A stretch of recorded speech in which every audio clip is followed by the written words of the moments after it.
you don't do, well I'ma make hella sure that I don't become you. I have no regrets, yeah, I'll tat up my chest. I'll never forget what it's like to be in debt. Been stabbed in the back bed, I'll show you what happens. Pass me the mic and I'll show you with action.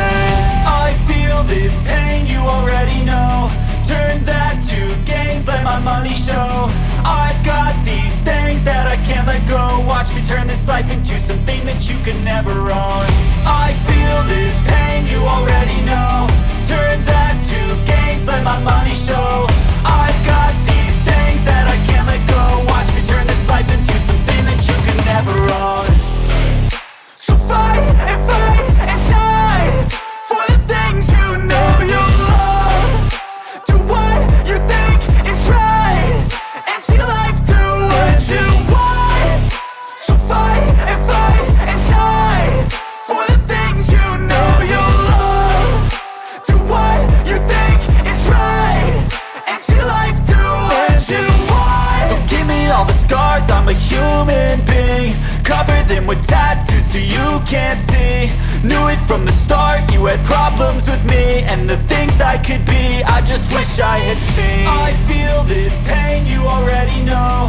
Turn that to gains, let my money show.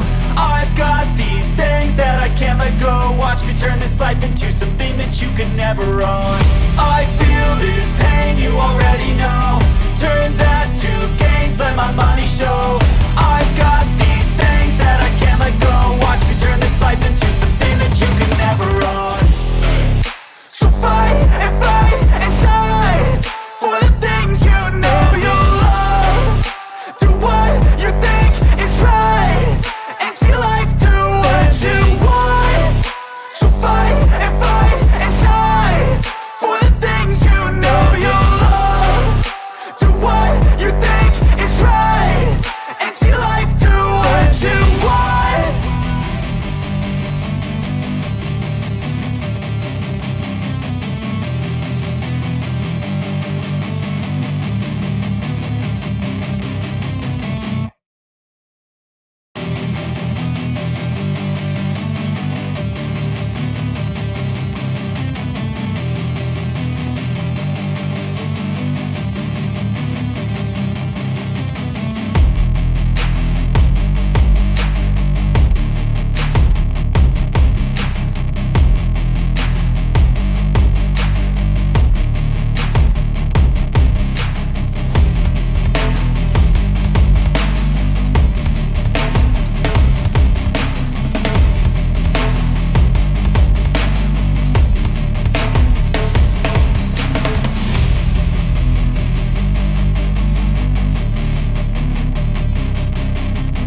I'm gonna need a moment for technical difficulties because my headset just went on 100% full blast and I can't turn it down. So give me 1 second. I have no idea what just happened. Oh, that's not good.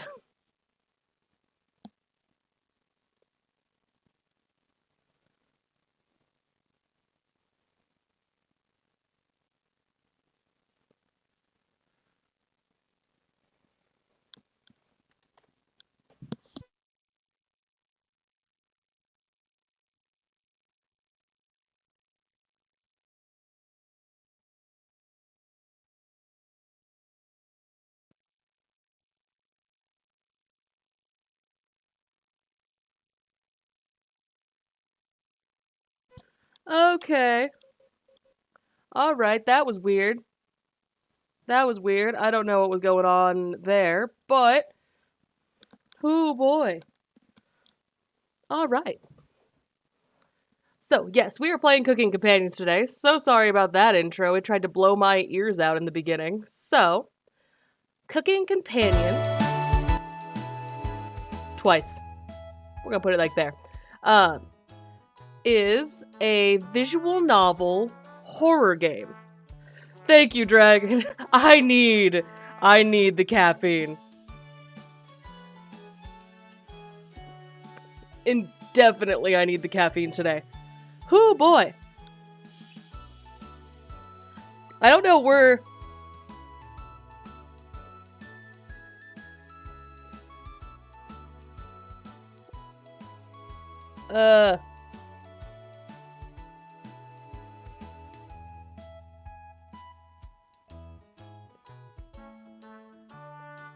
I don't doubt that. Okay, we're gonna hop in the game here. So this is a super cutesy visual novel game that is also a horror game. As you know, as we do here. So, just so you know, this game is not suitable for children or those who are easily disturbed. Throwing that out there. Just so you know.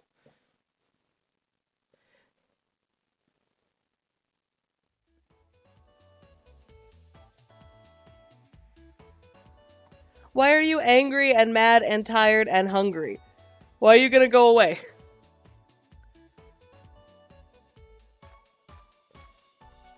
I mean, that's up to you, Coco. That's up to you.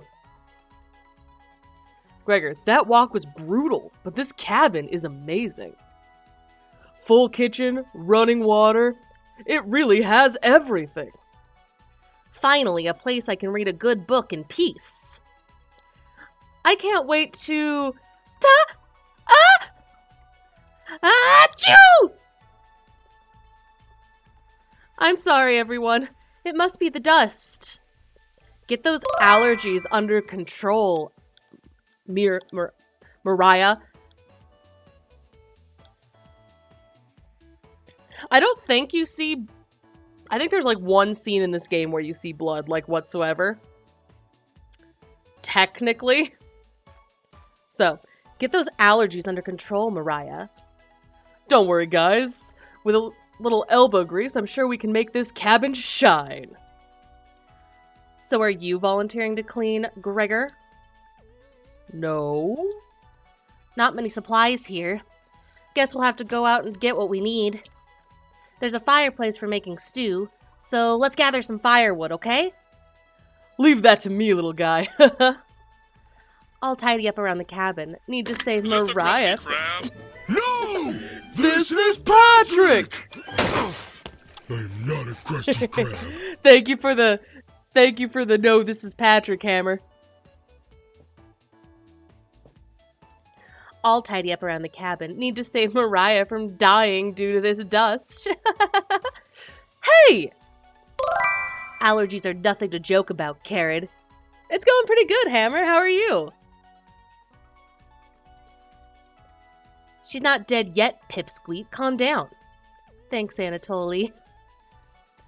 I think I'll go foraging outside. There are over 450 mosses, 900 fungi, and 70 slime molds. There are bound to be treasures up here.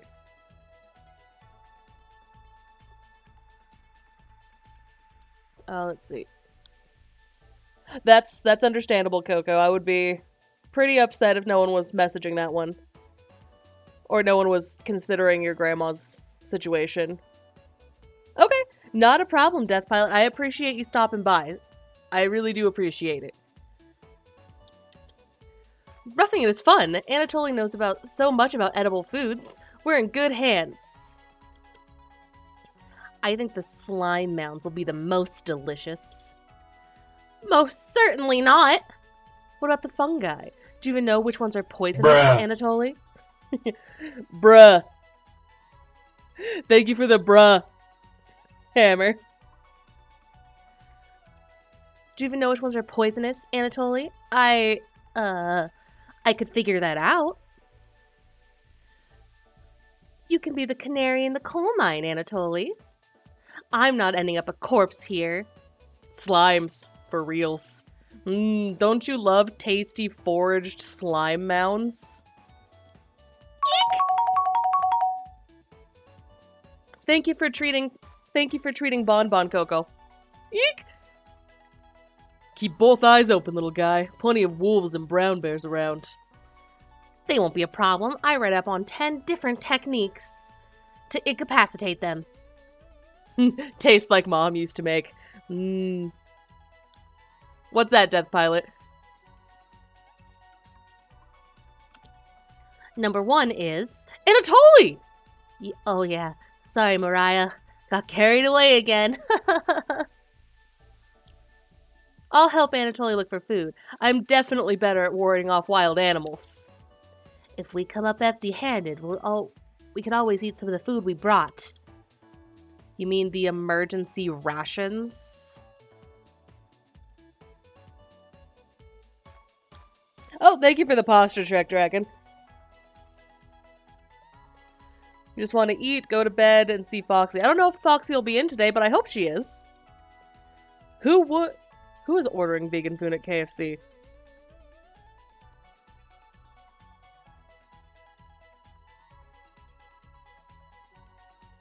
Why is there an A? What are you... What? I'm confused by that statement, Death Pilot. I don't know what that means. You mean our emergency rations?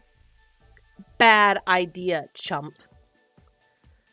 Hey, Anatoly, Mariah are getting food. Gregor is gathering firewood. That makes you our designated chef. That's fair. Okay, that makes sense. Everyone looks at you expectantly. You nod. Hey, Abby! How are you, lovely? Welcome, welcome! Very excited to try your cooking. Not a problem, Abby. Thanks for popping in and lurking. I mean, I guess theoretically the mashed potatoes, as long as they don't get the gravy, are technically vegan. I'm doing pretty good. I wanted to introduce everyone to one of my favorite games of all time. So, this is definitely top tier, tis peak of new horror games that have come out within like the last 2 years. And it got so little love. It's so good. Like, Doki Doki Literature Club got so much love for being a visual novel horror game. And then this came out and it just, like, did not get the recognition it deserves. It's fantastic. Everyone needs to see it. At least see it. So I want to introduce some people to it. There is no daddy, but there is mommy. I think I know which one you're going towards, Coco.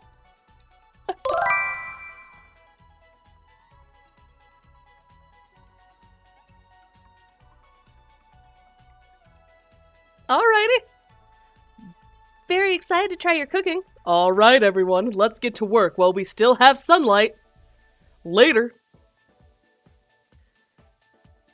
Mariah. Anatoly. Gregor. The 3 exit the cabin, leaving you and Karen alone. I think Anatoly put the supplies in the kitchen. Thanks for helping out with the cooking. Yep. Tutorial.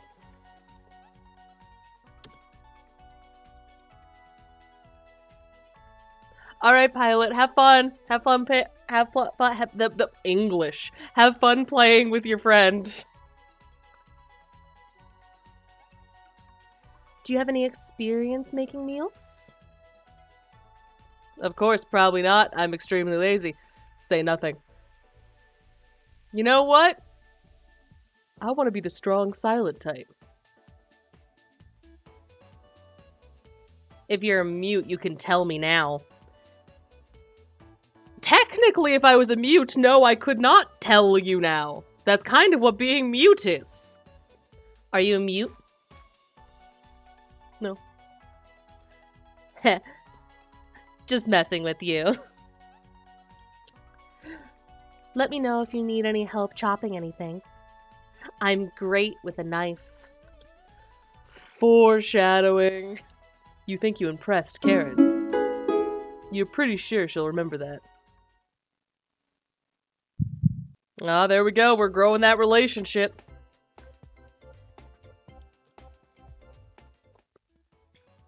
Anyways, I'm gonna go check out the living room. Let's talk later. Karen heads to the living room and starts dusting a little bit. You decide to look around the kitchen to find ingredients for a meal tonight. Right, you'll never know what you find in the cabin. You have to try it, look more than once. In the cupboards.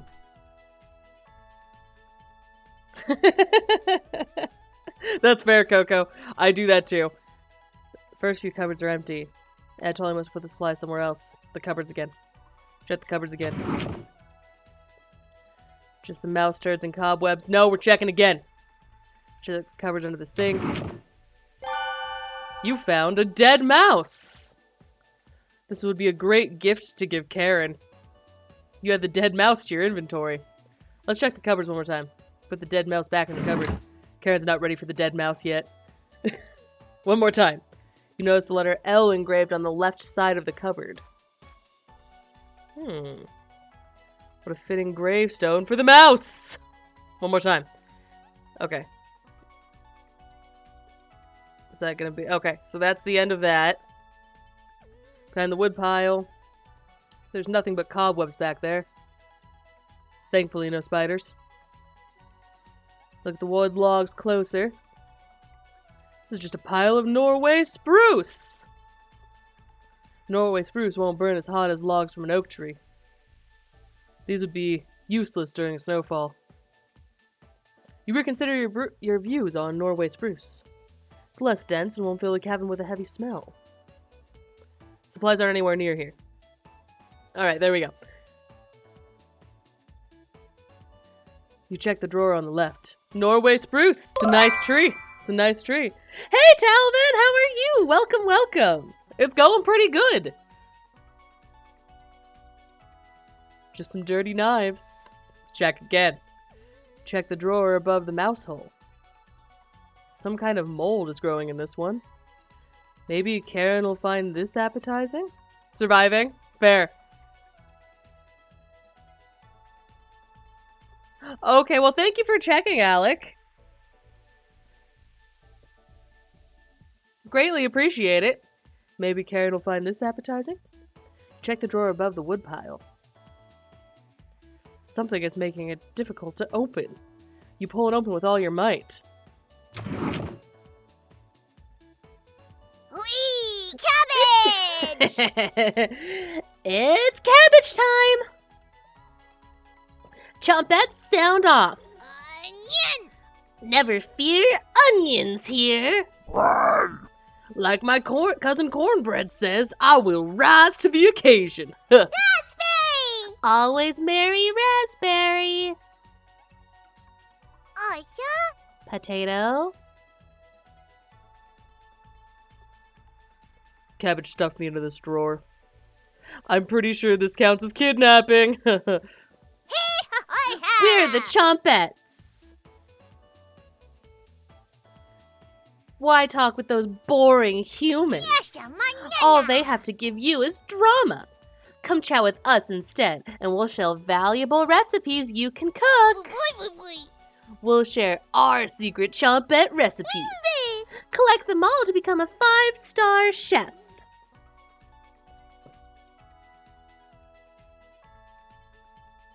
Adorable. Aren't they? They're just the cutest. To celebrate, here's your first recipe card. Cabbage. Roasted eggplants with sesame seeds and pomegranate. Meat free. You unlocked your first recipe. Oh, yeah. If you ever want to talk, just come to the drawer. Chumpets, Oh, hell. let's move out. I also enjoy just a little bit of drama. Cabbage rudely slams the drawer closed. You wonder if what you just saw was real.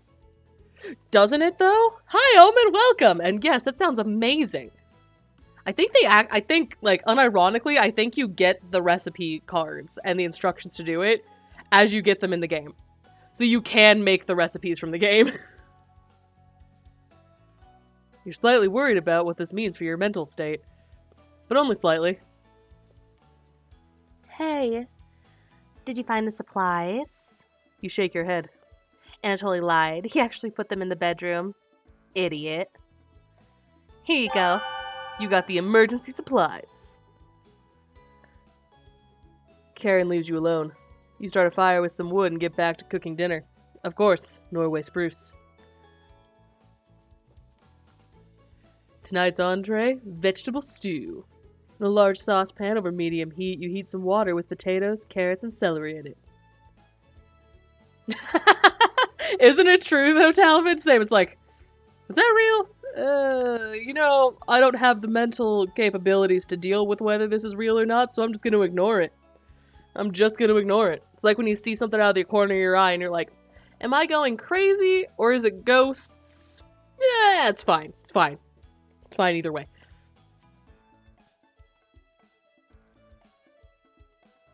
"15 minutes later, you drain the pan and set the vegetables aside. Placing some butter in the saucepan, you melt it over medium heat. Throwing in some chopped onions, you cook for 10 minutes. Right? I'm crazy and see ghosts, so how does that work? The onions are tender and translucent. Perfect!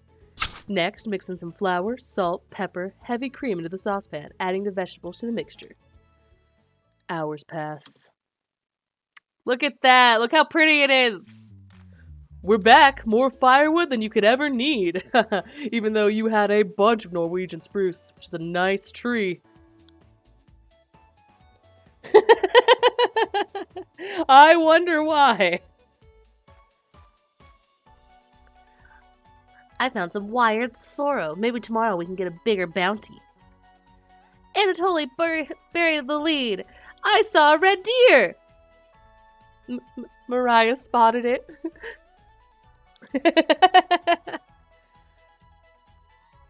Yeah, that's great. Anyways, killed 17 spiders today while you were out looking at a deer.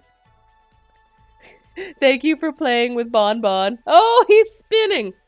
He breakdancing. God!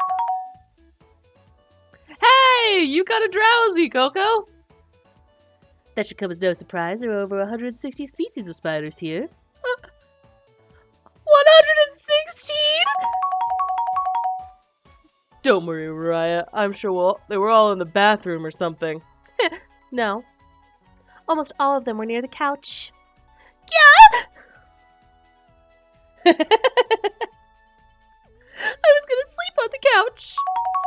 That's where 16 of them were. I'm not sleeping on the couch then. There's only 2 beds in the bedroom. Don't sweat it, Mariah. I could sleep anywhere. So I'll sleep in the rocking chair. I'll sleep with one eye open, just in case any of them swarm the couch. Thanks, Gregor. Karen and Anatoly, you two take the bedroom.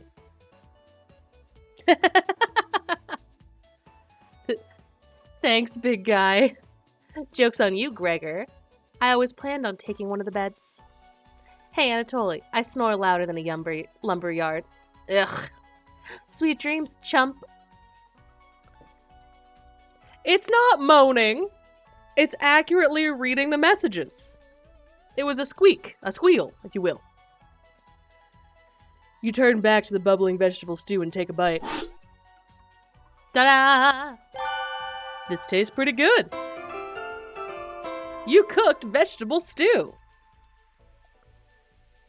Fair. That's fair. You set the table and ask everyone to dig in. Look at them! Look how cute they are! Wow, this smells delicious. Thank you. You must be a world-class chef. Karen takes a bite. It's bland as hell. Karen! Tastes like every other vegetable stew I've ever had. So generic. Hey, madman, what's up? Welcome, welcome. Go get some food, Coco. What time is it? I mean, I know it's late where you are, but go grab something to eat. At least a snack. Could probably use some meat next time. Gross! For a side dish, we could break some bread and utilize the... also known as strawberries for some jam. Oh, fair enough. Fair enough.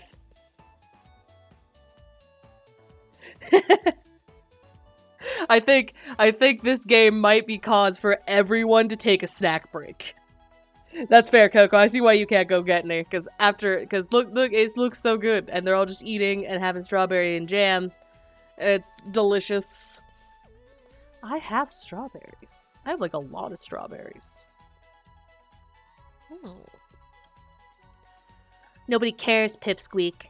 Everyone laughs at Karen's polite ribbing. Haha! You're gonna have lettuce or pasta? Ooh.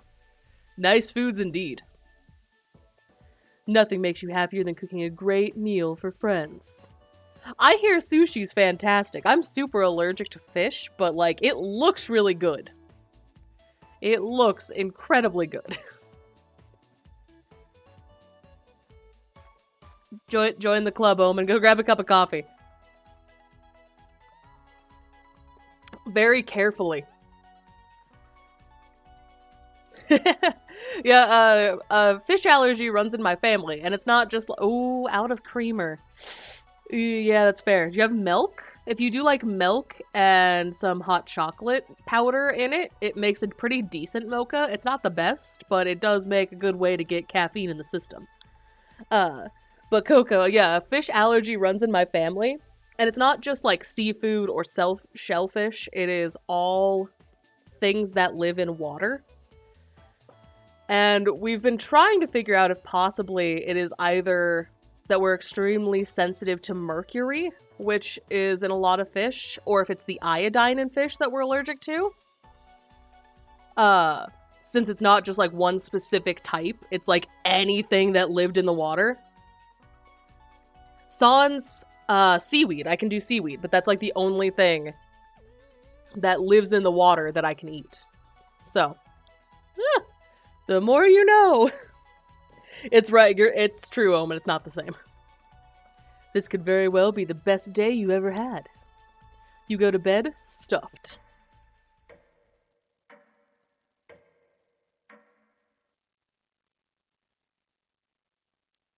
Oh, it's getting exciting. Hey, you up? How'd you sleep? I was so warm last night, I didn't even need a blanket. What time is it? I know. I love rice. Rice is one of my favorite foods, so that's why I'm like, man, I really wish I could eat sushi, but I can't. What time is it? About 1 hour until dawn. You're allergic to citrus. Dude, between the two of us, Omen, I don't think we could eat anything. Because then I have the allergy to beans, and I can't eat anything with pineapple anymore. If there's like pineapple juice or something, it will destroy my stomach now. I don't know when that, or I guess that happened in like high school. Like oranges, lemons, lime, citrus fruits.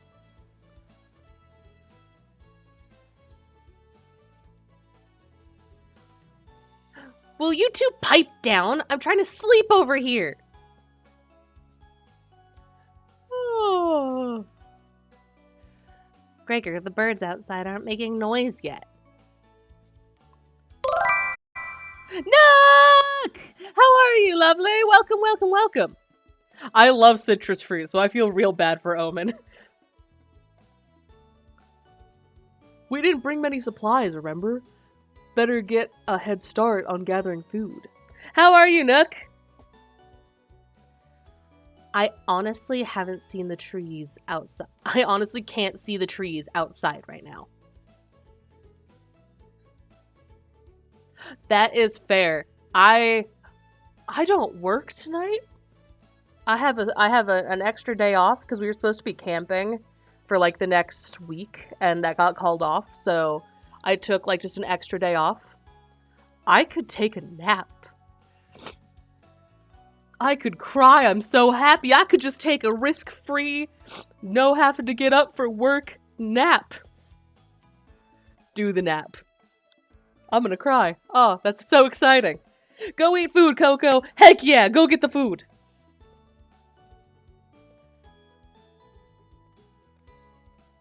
Gregor, did you see any spiders last night? There was a small one in the bathroom. Eek! Actually, I did see a centipede by the sink. Mariah turns a little pale. Oh no! Oh, that's worse! Oh, that's so much worse than having been born with it. Because then you know you like it. Then you know that you like the citrus, and then you just can't have it anymore. Mm. I have heard of that, though. Yeah, key lime pie is the best. Oh, that's so bad. See, that's why I'm like, I'm okay with not being able to eat fish, because I've been allergic my whole life. So I don't know what I'm missing out on. The only thing that makes it difficult is when, like, I'm watching anime and they have seafood. Specifically, one scene from Ouran High School Host Club when they are at the beach and they make the, like, glorious seafood plate and Haruhi's eating, like, the crab legs. Never in my life have I wanted to risk death than eating that crab leg right there. Like, that's the beach episode. That one, that's the one that made me, like, want to eat. The fatty tuna, too. That whole show just makes me want to eat fish, honestly. Because they draw it so, like, pretty. And they're like, yes, it's delicious. It's rich people food. You know you want it. And it's like, yes, I do. I do, please. Or any fried fish. I think it was Ty posted a picture on the Madness Discord of, like, making fried fish. And I was just like, dang, that also looks incredibly good. Maybe just one bite won't hospitalize me. But it definitely would. Karen's messing with you, Mariah. Let's find more wild sorrels today. Gah! If you're lucky, little guy, maybe I'll teach you how to catch some wild brown trout. What's with you and meat, big guy? Anatoly's herbalist book stated that many more species of plants eat out here. Let's leave the fish alone. I want an EpiPen just so I can go have sushi and after like the first 3 bites, because I think I can get 3 before I start swelling, I'll just like stab it into my leg. Just be like, alright, it's time. And then rush to the hospital. Anything in the broccoli family. That's unique. I can't say it's that I don't have a unique one too. And shrimp. Shrimp also looks really good. It's the other one that I'm like, that looks like it's pretty tasty. Can I has? Just a wee morsel, sir? No. Yeah, so I'm allergic to beans. So the only one I'm not allergic to specifically is soybeans, but black beans, lima beans, anything in that family, I'm super allergic to too. Not like hospitalization allergic, but more like profusely throwing up allergic for like 3 days. Broccoli, cauliflower, cabbage, spinach, Brussels sprouts. Huh! That's the enzyme. That makes sense. Really? Omen, we might have to have a a sushi date one of these days. Go get fish-free sushi.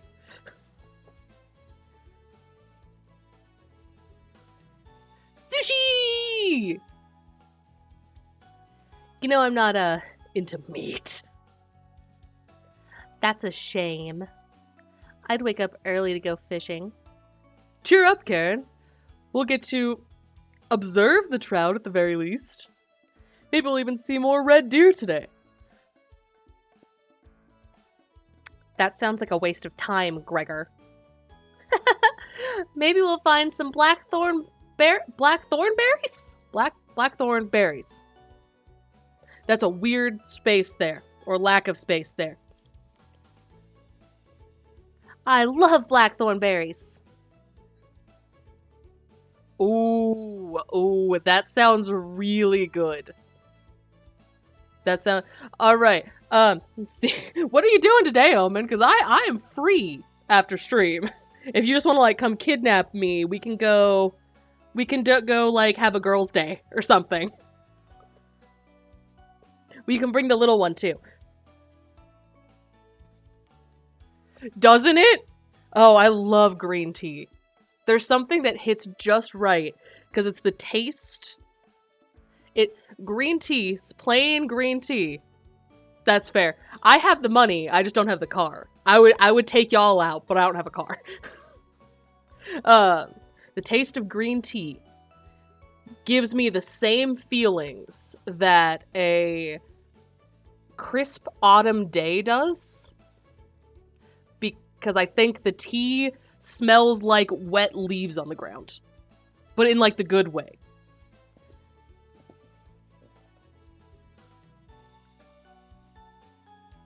Agreed. I have to say, throw chamomile tea into that list because I survived the disease that should not be named. I survived COVID on chamomile tea. Chamomile tea with a little bit of lemon, just a bit, and a little bit of honey. Mwah. Yes. But I will drink just about any kind of tea. I really like tea. My favorite one right now, though, we found an amazing raspberry hibiscus tea that is to die for. Tea does indeed slap so hard. Sure, why not? Let me message my significant other after stream and let him know that it would have to be after he gets home, unless we bring the dog. Because somebody, wherever he who must not be named is, likes to eat our house. Without elaborating too much, he may or may not have started chewing on structures of the house when he's alone. So he can't be left alone anymore. I love blackthorn berries. We'll be back later. Can you watch our stuff today? You nod. Thank you. Thanks. Don't steal anything, okay?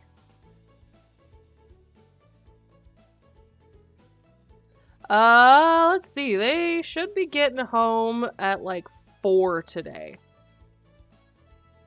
Because I know we were supposed to go get shoes because his shoes and my shoes are on the edge of their life. Yep. Oh, this little nightmare, as cute as he is, he has eaten a bottle of tequila, and I mean it was in a plastic bottle, or not tequila, of whiskey, and he ate the bottle, drank some of it, got very sick because Drog drank alcohol, and he'd gotten into the cupboard, dragged it out, and dragged it into a hiding spot, only to wake us up at midnight that he had drank it and was drunk. He's fine, no lasting issues, but we have to keep anything that is hazardous to him out of the area. I'm down with that too. You could always come hang out. He ate the carpet. He ate the wood under the carpet at our old place at my mom's house before they actually replaced the carpet with hardwood. He ate a bottle of floor cleaner. He's eaten 2 boxes of Valentine's Day chocolate with no effects, which terrifies me a little bit more. He had no effect to it. My pants, the crotches out of all of my pants when he was a puppy. My socks. Like, in his older age, he has stopped chewing on things as much, but he is just as destructive with it. Because he won't chew something easy. No, he's gonna choose something that will indefinitely, like, be an issue. So, love him. He's great. Thank you for the hydrate hammer. I am a bit late on seeing that, but I just actually looked over to check.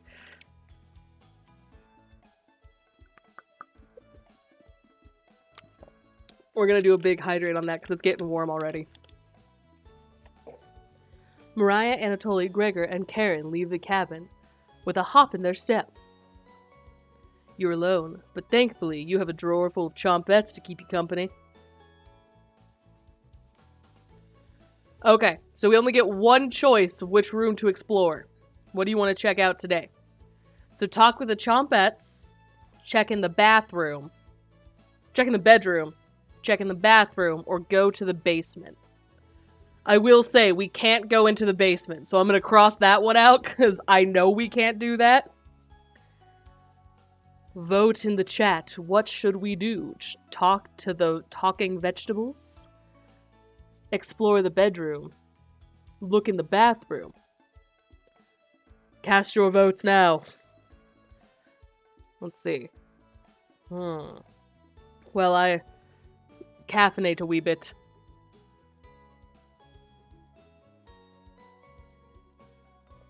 Intriguing. I have to say, I'm most intrigued by the chompettes. I got a ding. Why'd I ding? Where a ding? Why is there a ding? Okay. That's why ding. I think we're gonna go with the... Ooh, but I know there's lore in the bedroom. I also know there's lore in the bathroom. There's probably lore with the chompettes. Save game. We're gonna do all of them.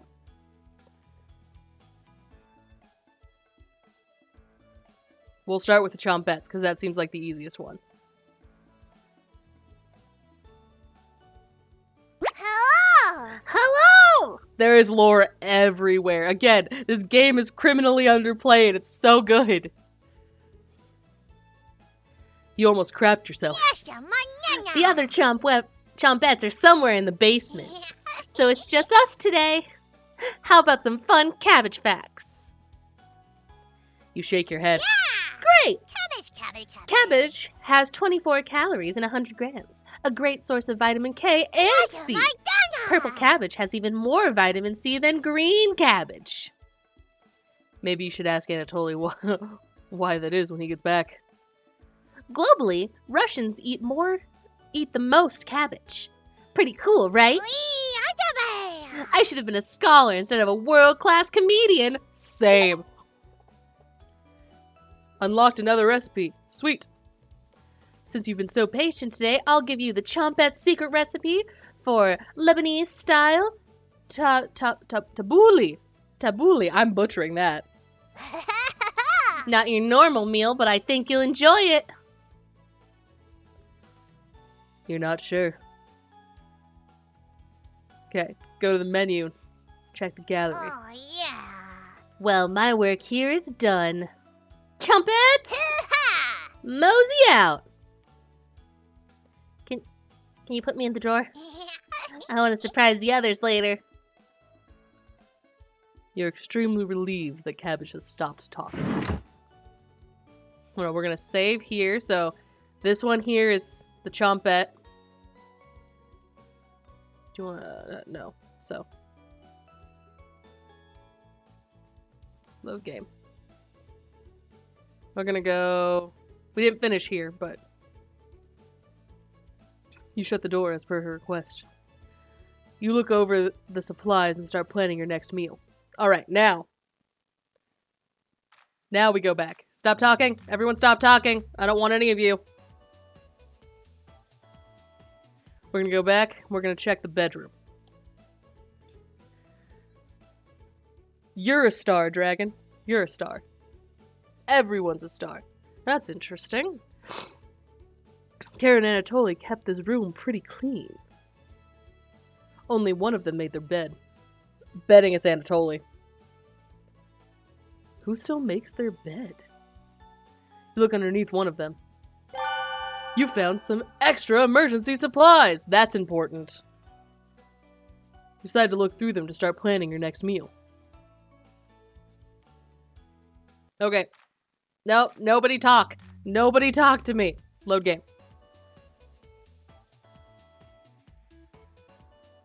Oh, wait, no, we want to save game. This one. Load game. This one. Let's look around the bathroom. Creepy! Yep, it's a bathroom. Toilet, bathtub, and a cabinet under the sink. Open the cabinet? Of course we're opening the cabinet! You peer into the cabinet. You found a spider! It's pretty small, but it's hairy. It's far too gross to even squish. There's a note buried in the spider web. Ooh! Okay, we got some lore. We got some lore. Good day. We received a fair number of complaints from the Rosalind Orich over her perceived harassment of her nephew, Marco. Rosalind alleges that you have been frightening him and you are causing a public disturbance when traveling into town. Her list of complaints as follows: erratic shuffling, sneering at Marco in an attempt to intimidate or frighten, babbling incoherently. Alright, man, I'm just bad at talking. You don't have to call me out like that. And agreed. Well, I like spiders from a distance. I don't like spiders on me, but I would watch spiders all day long. We understand this is by no means illegal, but humbly request that you stop immediately. Failure to do so will result in an in-person meeting to discuss. Thank you for your time. Leonard Kazmieras. You take the complaint letter with you. You shut the cabinet. What else do you want to check out? Okay, so there's more to do in here. Look in the mirror. You get ready to look at your reflection in the mirror. Nah. Look in the mirror. No, thank you. What? Yes. Hard pass. Nope. Come on. No. Not a chance. Not today. Fine. Turn on the bath. The water isn't coming out. Oh well.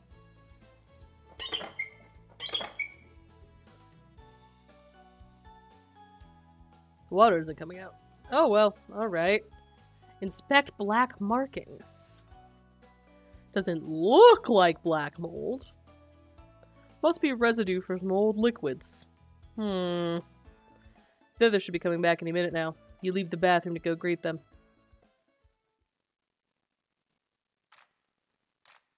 Oh yeah! Yeah! Hold on. We're gonna save game here. So this is the first choice. Bam. And now we're gonna load back where we found the supplies. Because I think that's the path I want to take. I'm okay with not having the recipe or the letter, but I want that food. Give me the foods. We're back. Knock it off, Mariah. It's pretty rare to be scared of one. It's not. Who knew Big Guy would be so scared of... Shut up! You don't understand. I don't think anyone understands Gregor. It was just a... Marmot? It was just a marmot, Gregor, not a monster. Mariah laughs so hard that your ears ring. Tears are rolling down Mariah's cheeks.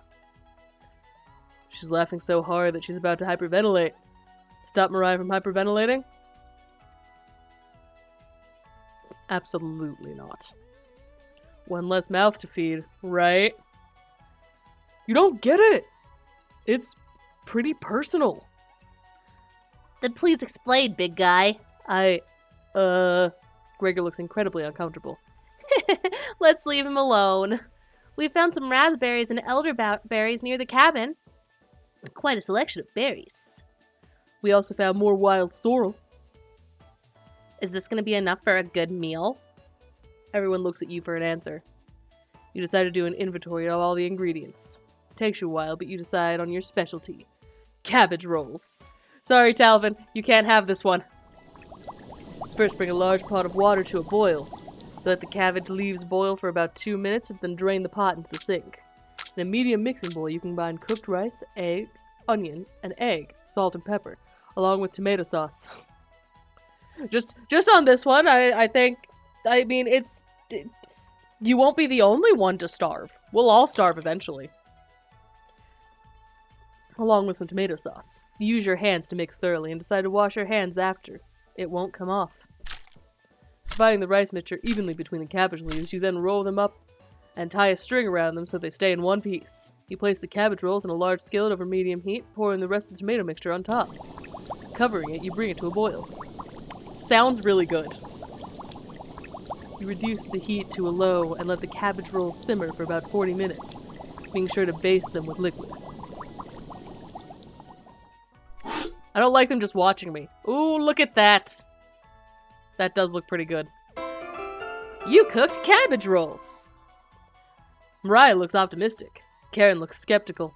And Oli looks curious. I don't know. He doesn't really look curious. I can't really see his face. Gregor looks thrilled. You watch intently as everyone takes the first bite. Look at them, so cute.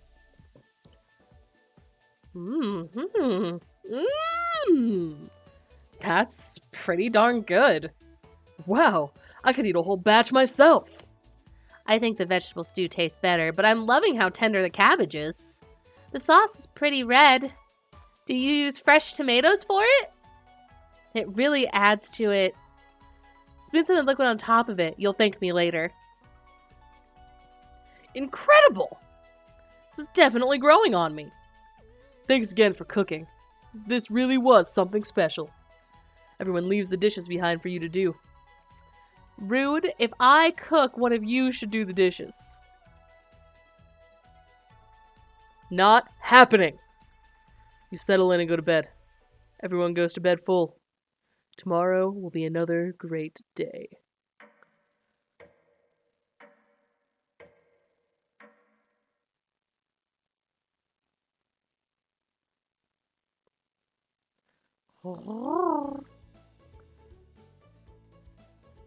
Good morning, everyone. Ugh, Gregor. Again, Gregor? Can't you let us sleep in? Not today. Why? Storm clouds are gathering outside. We need to find some more food before it begins the downpour. Gregor, you're overreacting. We have enough food to last us a while. Enough food? I thought we used most of the supplies for last night's dinner. He's right. The meal you made us was delicious, but it used a lot of what we had. Gregor's also correct. Precipitation is unusually high in this area, with many areas being at risk for flooding. It'd be foolish to not go out and look for food today. Really think it'll flood? Thankfully, the cabin's on high ground. That doesn't mean we're safe from the floodwaters. It's always a possibility, so it can't hurt to be prepared. You're losing it, Gregor. Karen! There's nothing to worry about.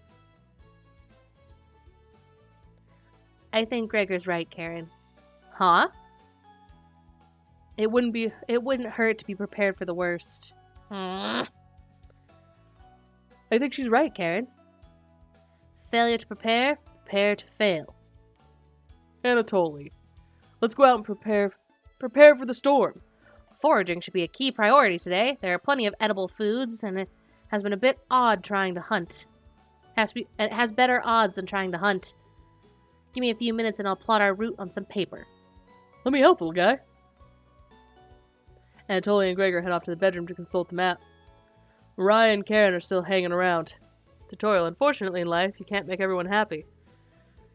Choose wisely. Try to max out your bond with certain characters for unique dialogue and scenarios. Which one would you like to talk to? Well,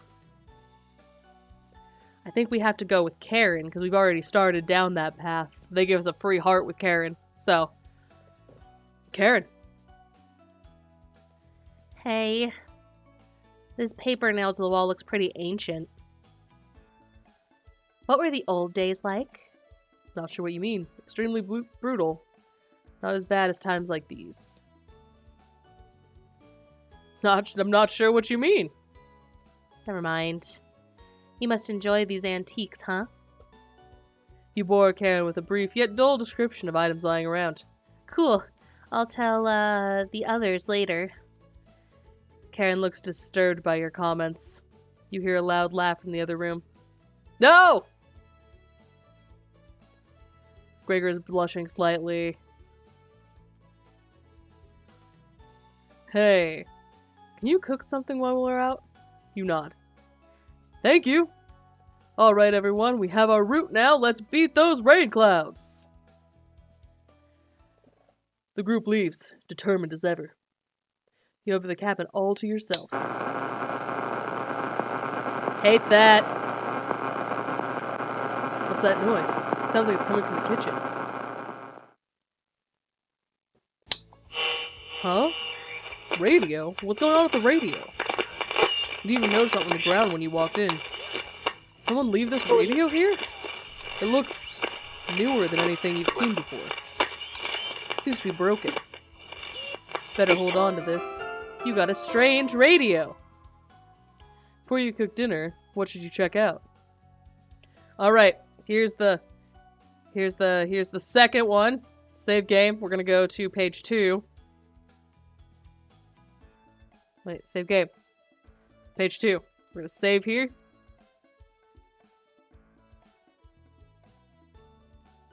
Alright, we're gonna inspect the kitchen. You have nothing better to do, so you decide to talk to the Chompettes. Hello! Hello! Good to see you again. Onion! Thought you'd abandoned us. Why are you trying to fool them? Go ahead, make those meals you enjoy so much. Welcome back, Coco. Raspberry. No thanks. That vegetable stew? Gross! Jeepers! Jinkies! Thank you for the zoinks, Nook.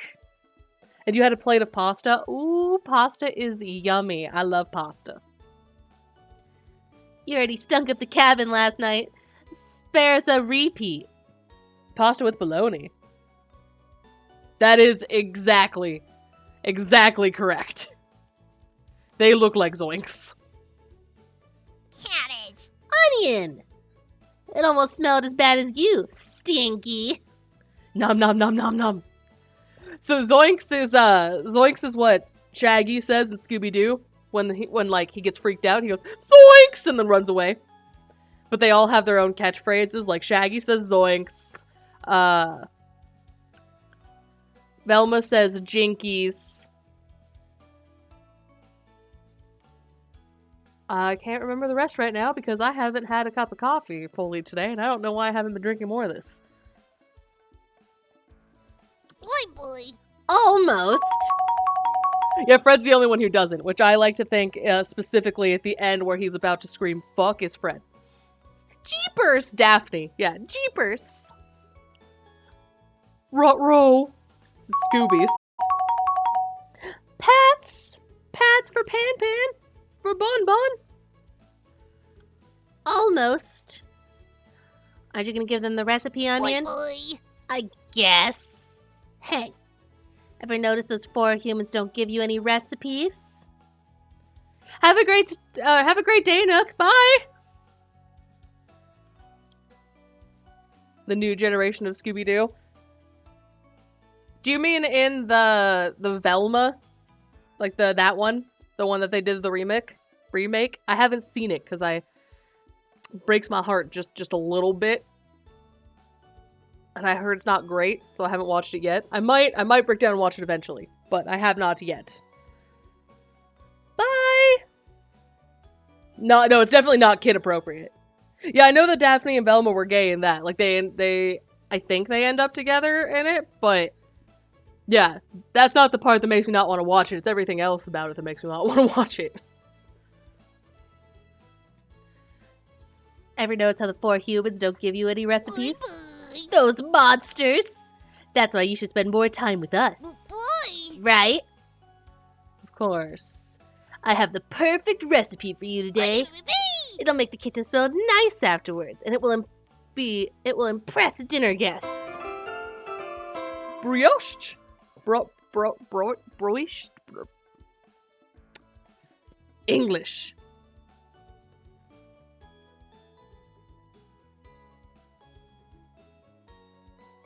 That's not the problem I have with it either. Like, I have no problem with, like, I don't know if it's like, it's not gender bending, but like mixing up the races of characters. That doesn't bother me whatsoever. It's more of the fact that they took the source material from Scooby-Doo and then kind of fucked it up. Like, they didn't make Velma they did Velma dirty, right? So they didn't make her smart enough to warrant being cocky. They made her far too cocky to make you care about her. She treated everyone terribly and never learned a lesson during it. Like, it was just like... Like, they could have done something really cool with it, but it feels like they wrote the show. Hey, Val, welcome! It feels like they wrote the show, and then when they got approved, the studio was like, we'll approve this, but only if you make it about Scooby-Doo. So they had to, like, kind of retrofit Scooby-Doo onto an already existing show. And it didn't work out it did not work out well in, like, this situation. How are you doing, Val? Boy, boy. Don't burn down the cabin making it, okay? You nod. Don't be a stranger! Chompettes! Mosey out! You shut the drawer and wait for the others to return back. Alright. Nope. No one say anything. We don't. No. So we're gonna save the game here. Right here. Load game here. Had to run to the store. What'd you get at the store? Alright, now we're gonna check out the bedroom.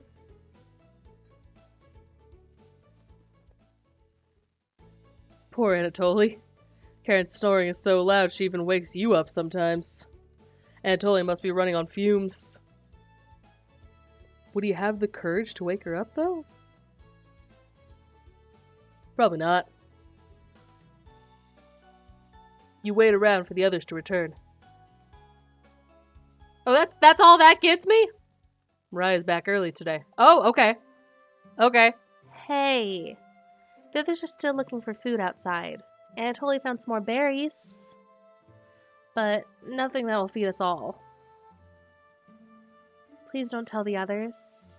I'm a little worried about our supplies. I crunched the numbers and we don't have enough food, even with rationing, to last if there's a big storm and we get stuck. Thank you for the lurk, dragon. Oh yeah, go get something to eat. Get some food. This game makes me very hungry. So go get some food and enjoy a drive. Bye. Pineapples, peppers, and teriyaki. Oh, that sounds really good. What are you making, Val? Mariah seems disappointed with your inventory management. Can you try cooking with a little less this evening? You nod. Thank you. You've done such a great job with meals so far. You're very sweet. Is Mariah blushing a little? I know it's pineapple, and I know I can't have it. It just doesn't mean I don't want it. It is literally teriyaki meatballs with rice. Oh, that sounds amazing.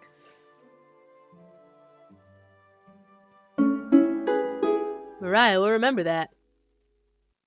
Alright, we're going to save the game here. So this is what happens if we go to the bedroom. Load game. So I think we get a heart with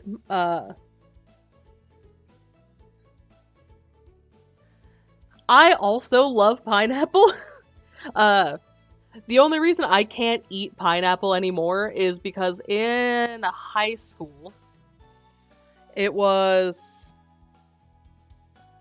I would say like 8th grade or something. No, not 8th grade, like sophomore year.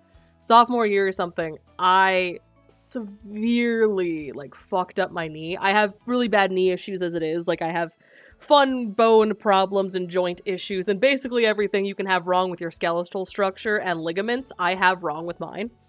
And I'd messed up my leg really, really badly. And they put me on like an anti-inflammatory. Hey, Shroom! Oh, welcome, little Shroomies. How are you?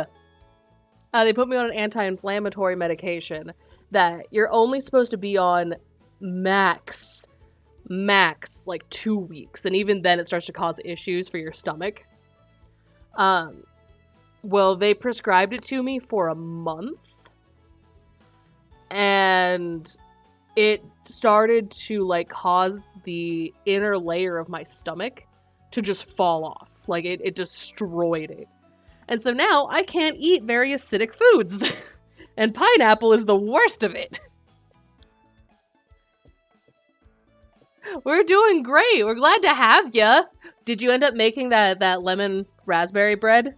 Because I'm not gonna lie, I might make it today. Alright, so now we're gonna go check the bathroom. Oh, that's the one, yep. The heartburn is the killer. Like, I only found out that pineapple did it after, like, we'd made like Hawaiian veggie burgers, so it had like a big thing of pineapple on it, and it was like soy veggie burgers and everything. It was so good. And then I ended up in the hospital that night because I could not stop like vomiting and my stomach was hurting so bad. And they had to like pump my stomach and make me drink activated charcoal to help soothe it. And then they're like, what could be caught? Are you on any medications? I'm like, yeah, I'm on this one that was prescribed to me. And they're like, why?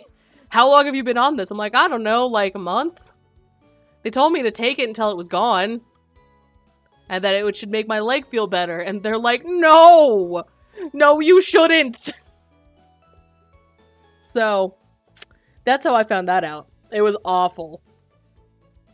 You remember an old tale about a child who said a killer's name 3 times into a mirror.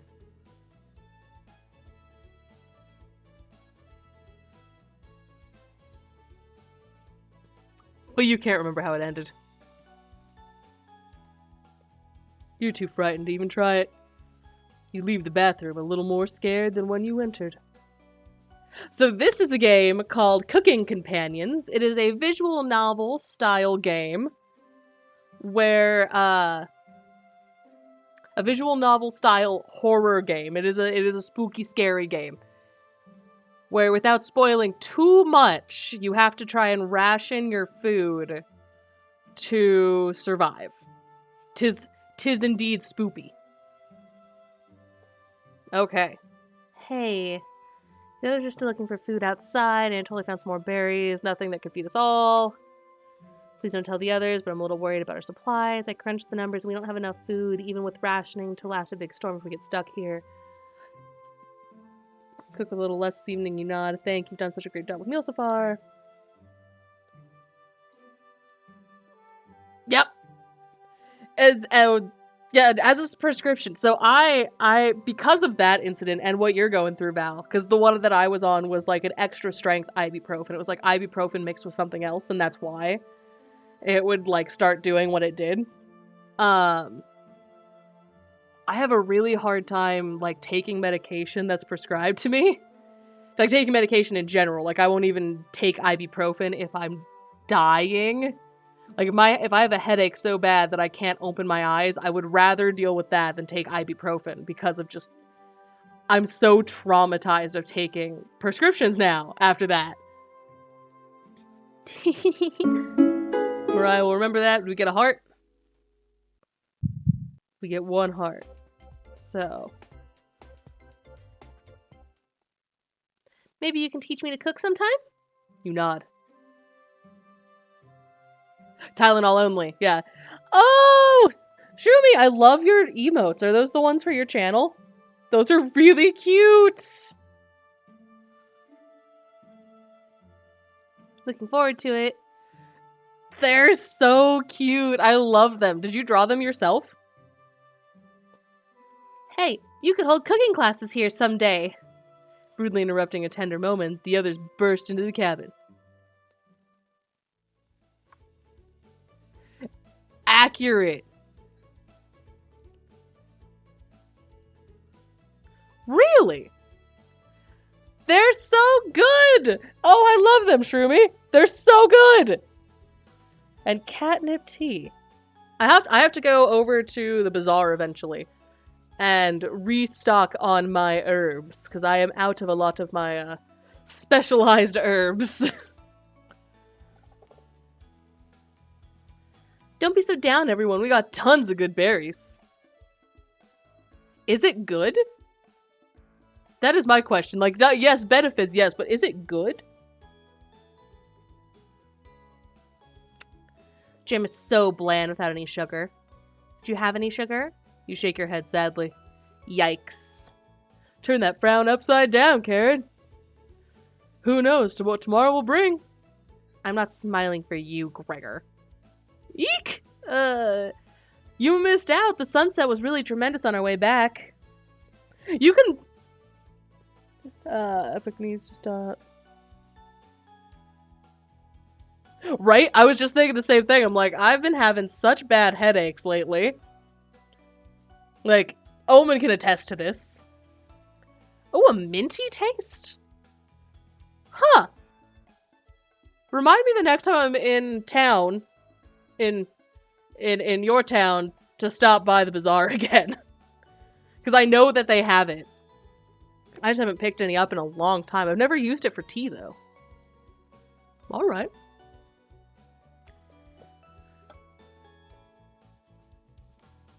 It makes Epic seem high. I mean, it does have that effect on cats. I wouldn't be surprised if it had, like, a minor effect on humans, too. Does it really? Oh, yeah, they have that big selection of herbs. I haven't been in there in ages. I think I've only been in there once, too. And it wasn't even that far from where I lived. Hues of orange, red, and even a little purple poking out. Red skies at night, sailors delight. Red skies in the morning, sailors take warning. So we can expect a sailor's delight tomorrow? That's awesome! You're such an optimist, big guy. We must have walked a few miles today. Glorious sights. You could even see snow on the tips of the mountains. That rumble sounded like a dying calf. You look from person to person trying to determine who it was. Help was that. I think, isn't that why Epic takes it? Or drinks it, Val? It was definitely Mariah. Mariah? I'd recognize that sound from anywhere. Gah! Guilty. Mariah looks embarrassed, but the groove laughs at her honesty. Except for you.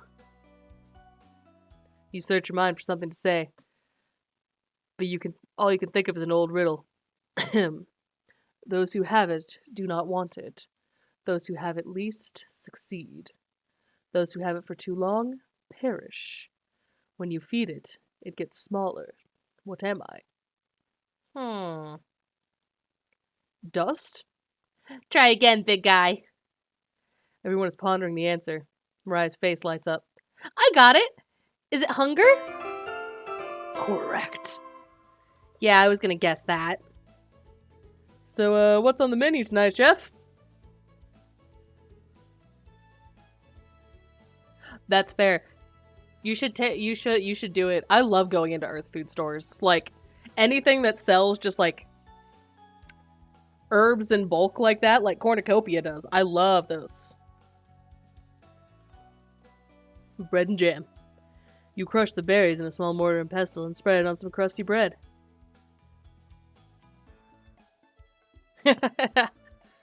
Just give them do little taste of catnip tea for them too. Everyone can enjoy.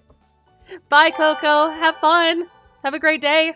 In case we don't see you before the end of stream. You cooked raspberry jam and bread.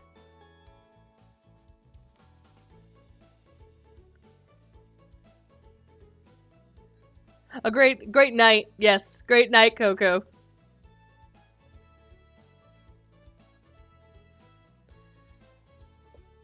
I feel like I would just spend too much because it's a night. It would be a fun store. The bread's a little tough. Gregor, don't look the gift horse in the mouth. But this homemade jam is to die for. Sorry. No, you're right, Gregor. This bread stinks. Mariah? Everybody laughs. You're not sure this can be called a meal, but it got the job done. Everyone thanks you for dinner and heads off to sleep. You go to bed wishing you had more. You have a strange dream. Something is riding on your back. It's becoming a nuisance. You try to see in the mirror, but you can't get a good look at it. You try almost everything, but it won't get off. The pain between your shoulder blades is getting worse by the minute. You wander away from the cabin, stumbling by the river to soak your pain in the cool water. You didn't want things to come to this, but you're exhausted all other options. You swim out to the middle. The rocks on the bottom cut your feet. You slip and fall onto your knees. You lean back, trying to submerge the thing under the waters, but it won't drown. It won't drown. It won't drown. You splash frantically, plunging your head beneath the water. The current takes you downstream. You try swimming to the shore, but it's no use. The water fills your mouth and nostrils. After a minute, you stop struggling against the current. As you gaze up to the sky, you feel it leaving your back, drifting into the sky as you sink to the bottom. As you take your last gasp, you see what was on your back staring you in the eyes. But you don't even have the air in your lungs to scream. You wake up in a cold sweat. You know, totally normal, not scary at all game.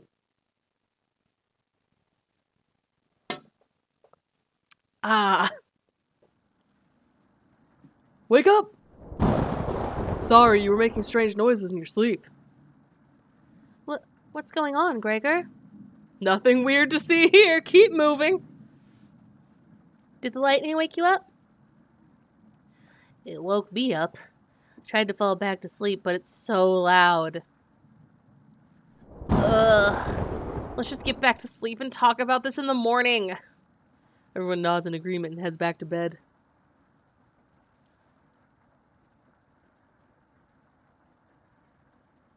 Except for you. You can't fall back asleep. You still have goosebumps from the nightmare. Karen's snoring is louder than a sawmill. You find it very loud and very distracting. You don't sleep a wink. Everyone is now up and awake in the cabin. You hear the front door open and quickly slam shut. Anatoly sounds petrified.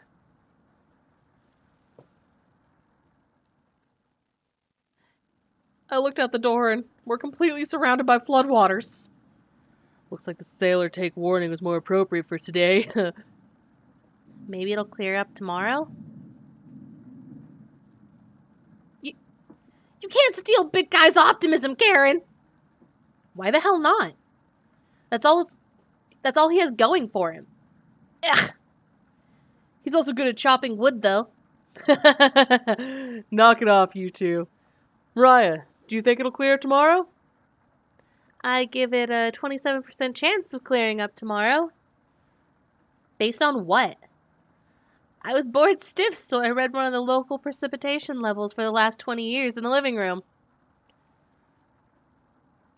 Sounds like you're stealing Anatoly's thunder. Anatoly, you're a book nerd, right? Why didn't you read it? Couldn't make it past the cover. Is that right? Yes. That bookshelf has some great books on artisan crafting and natural sciences. Why let them sit there gathering dust? How did you arrive at a 27% chance of it clearing up tomorrow? It's easy. Take the time of year, multiply it by a factor of...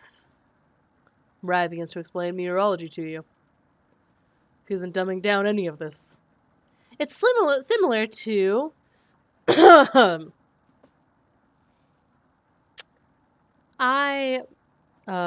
not even gonna try. I'm not even gonna try.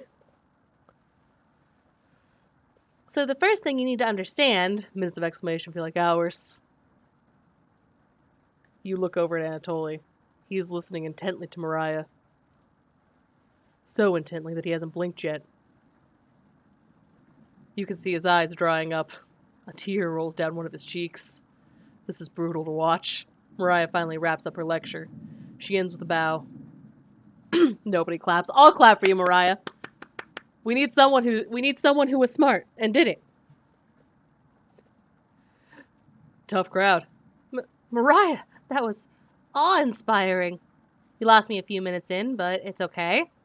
I didn't understand a word of it. Gah. Anatoly turns to you. Anyway, there's no telling how long it'll last. We can't leave the cabin until these floodwaters stop.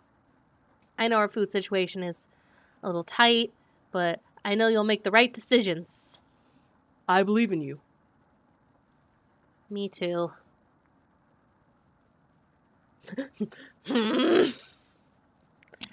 It looks like we have enough leftover berries to make more bread and raspberry jam. I'll pass on the jam. Just give me some more crusty bread.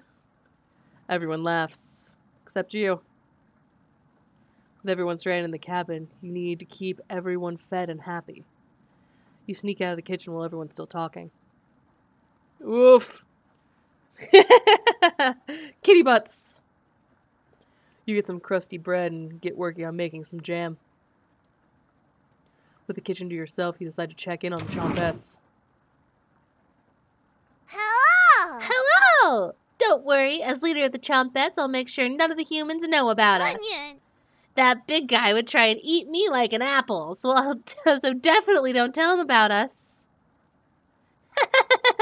Are your plans going awry? Got another cornbread classic for you.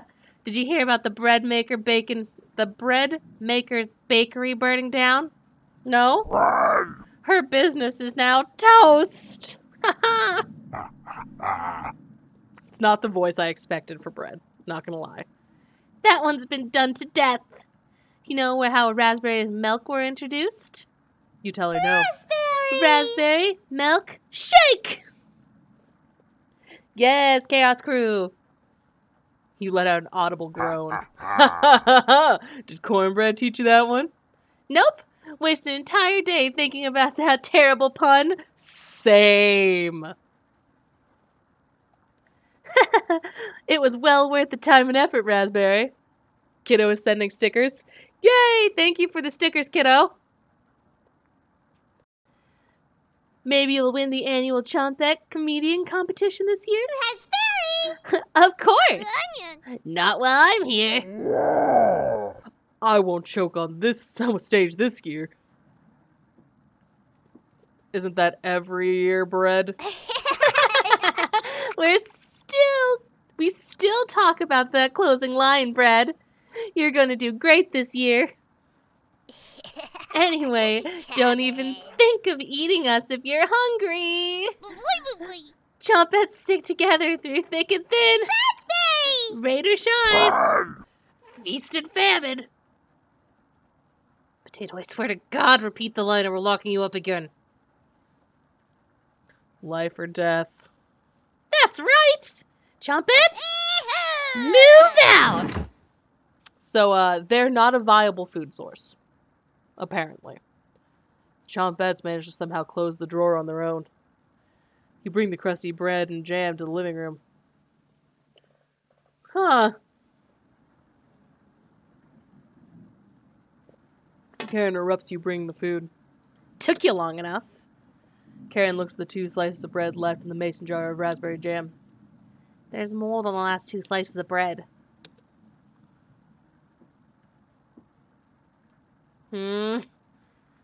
Karen's right. What the hell is the matter with you? You grip the knife tightly in your hand. You think this is enough for 5 of us? Wait, we can't throw the bread away. It's all we have left. Gregor's right. Anatoly, will mold spores give us food poisoning? I'm, no scientist. Sorry. Let's pick off as much mold as we can. We can't leave with the flood waters, so it'll have to last us another day. Everyone grimly nods, ripping apart their piece like a pack of wolves. Gregor seems to unhinge his jaw and eat it in one bite. Oh, it's getting a little tense. He looks like a duck eating bread. Thanks again. Bread and jam isn't much of a meal, but it's more than we had left when we left Ukraine. Plenty of rainwater outside, so at least we won't die of dehydration. But until the storm's over, no one should leave the cabin. Should clear up if we give it a chance. Anatoly, where are you getting this information from? One of the books on the bookshelf about the climate here. You're illiterate, so that's definitely a lie. I've seen him reading. Little guy's been studying. I'm serious. He pretends to read those books because he wants us to think he's smart. But I can tell that he's just staring at the pages, faking it. What do you think? I don't know you people. I've never seen him read. And I kinda hate Karen. However, they also gave me a free heart with Karen. So I'm kind of stuck on that path. So, I don't agree with Karen, but we're agreeing with Karen. You're funny. I Keep pretending with those books, Anatoly. Brutal, Karen. I found an old picture book in the living room, Anatoly. Let me know if you want it, small fry. Karen! Karen smiles at you. I guess let's call it a day. Yeah. Sure. All right, well. Everyone shuffles off to their sleeping areas. 6 minutes later. I'm glad you called out Anatoly's bluff. You continue to impress. It's such a shame Anatoly is sleeping in the same bedroom. I should have never let him be the one to share with me. But what if it was just me and you? I'm sure we could study and squeeze a few novels in before bed. You nod. Well, we'll have to see if we can kick him out at some point, right? Oh, you'll have to tell me about those... What is it? Atomization. Atomization? Books on the bookshelf. Really cool pictures in there. Karen looks like she has a crush on you. Let me know if you're ever free for a lesson. Okay? So I'm not entirely sure what that word actually was pronounced as, but I guess it's on, like, butchery and cutting things. Might be specifically on, like, cutting the human body. I watched a bunch of game theories on this one when it came out because, like, again, I love it, and that was part of the theories there. So, you are definitely sure Karen will remember that. Oh, yeah, I messed up. I didn't get that second heart when I should have. Get ready for bed and put a blanket on. You go to sleep very hungry. No nightmares tonight? All right. Well, good there.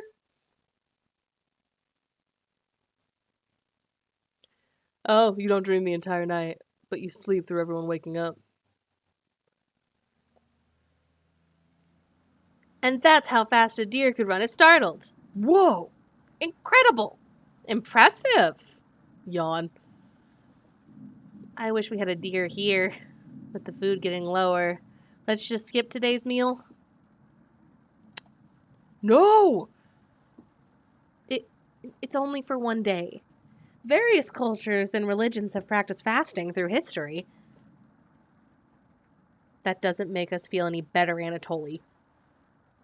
What options do we have? Our food wasn't rationed properly. Anatoly leaves, mumbling to himself. So passive-aggressive of him. Everyone goes to separate areas. Karen in the bedroom, Gregor in the living room, Mariah in the kitchen, and Anatoly in the bathroom. Who do you want to speak to? Well, now it's time to save again. Page 3. All right. So let's start. Yes, it is the same maker as the one with Muscle Mommy. So this is actually the original to that game. That is a sequel to this, or a demo to the sequel of this one. But yes, made by the same people, and it's telling the same kind of story. I assume. I haven't played through the whole game of the second one, but yes, this is the initial one. And when everyone hadn't heard of it, I cried a little bit and decided that everyone must see it. So here we are. Let's talk with Anatoly.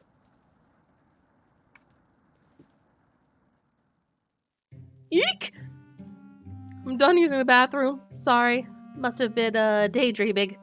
Anatoly looks at you oddly. Do you ever daydream? Of course not. That's childish. Only about rivers of blood, wells filled with entrails, villages flayed. Huh, that one. Let's go with that one. What? That's pretty creepy. Anatoly is turning pale right in front of you. Can you leave? I might need to puke. It's obviously you overstepped a boundary. You leave Anatoly to meet up with the others. That's fair. Probably not the right choice of ones there, but I couldn't help myself.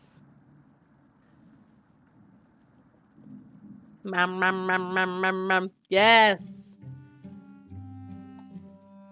Do you ever daydream? You bet. Of course. It's a natural way of filling gaps of boredom. And what do you daydream about? Cooking? You nod. Yeah, I thought so. I could tell you have a history with cooking. So, you can tell Anatoly is struggling with small talk. What's the best thing you've ever cooked? Children. A feast fit for a queen. A royal feast, eh? Wonder who that was for. You'll have to tell me sometime, okay? Anatoly looks at you dreamily. You'll definitely remember that. Can we get one heart with Anatoly? Yay! Okay. Save game here with Anatoly. And we're gonna load back. We're gonna talk with Mariah. Oh! Didn't hear you coming. I was just double checking if there was any food we might have missed. But I couldn't get the drawer open. Did you give it a try? You nod. Great! While you go to do that, I'm gonna get some more reading done. You think Mariah will remember that? Alright, that's how we get a second heart with Mariah. Itches. Later! I think we also get to talk to the Chompettes this way. You give the drawer a hard yank open. Hello! Hello! Is the thunderstorm keeping you up at night? You just need to roll with it. Raspberry whispers so quietly you lean in to listen to her. We need to talk soon. Please listen to me when the time comes. Anyways, Raspberry! please don't let the others see us. Cabbage! That's right, Raspberry. Part of being a chompette is secrecy. Wouldn't want those humans to overhear our meetings now, would we? You shake your head. Good. Oh, no, not that. No. Okay. Good. Chompettes, Hoo-hoo! roll on out. You shut the drawer. Okay. Alright, save game. This looks like a good path. Let's talk with Gregor. Hey. There's plenty of blankets around, but I never needed one. I generate enough heat for the entire cabin. Most of these blankets are pretty thick and heavy ones, mostly used for winter. Why are these out during the summer? You shrug. To be honest, I'm feeling a little guilty about eating all that food the first couple days. It should be over soon enough, right? You nod in agreement. Great. Thanks again for everything. Gregor will remember that. Oh, we get a heart with Gregor, too. You leave Gregor to go mill around the cabin for a while. Everyone looks pretty down this evening. Okay, we're going to save game here. Load game here. And we'll go talk to Karen. I don't know who we're going to go with for our fight. Oh, she has a knife. That's nice. Looks like she's slicing away at a block of wood. Hey, can I let you in on a secret? I actually enjoyed your cooking so far. The others expect me to be rude and mean, so I have to keep up the reputation, right? Can't have anyone thinking I'm soft. She's so cute. You're not sure where this is coming from. Promise me you'll give me some cooking lessons soon. Okay? She's not ready yet, but you nod politely. Thank you! You're definitely sure Karen will remember that. Oh, 3 hearts with Karen so far. We're doing pretty good on this one. We might stick with this run. You leave Karen by herself. Like, I know we've missed one with her that we could have gone back for and didn't. So, everyone looks pretty down this evening. Wish the rain would just stop. You're all doing great. We must be at the end of this nightmare. Must be almost the end of this nightmare. I'm so hungry. Me too. Hey, welcome back, Coco. You are too. Wish everyone a good night and get ready for bed. Ooh. Oh! Scritches! Scritches for Pan Pan! Oh. You go to bed with a growling stomach. You have a strange dream. Woo! Playtime! A boy is yelling at you in the kitchen. You keep telling him to lie down on the tray, but he keeps shaking his head and calling you names. Oop. That's okay. Popping in and out is totally appreciated. So you do it. You lie down on the tray and make your body as flat as a board. You show him how it's done. His anger turns to courage, and he pushes you in the oven. The stench of burning hair fills your lungs, and you see him sneering back at you. Dabbing bonbon! You wake in a cold sweat. Ah! Okay. Dabbing bonbon. Dabbing Lulu. Ah. One of these days I'll stop hitting my mic. But that day is not today. That was a nightmare. Did you? Oh, I think you were gone for the first nightmare, huh, Coco?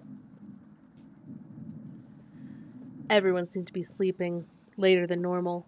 Their stomachs must have kept them awake all night.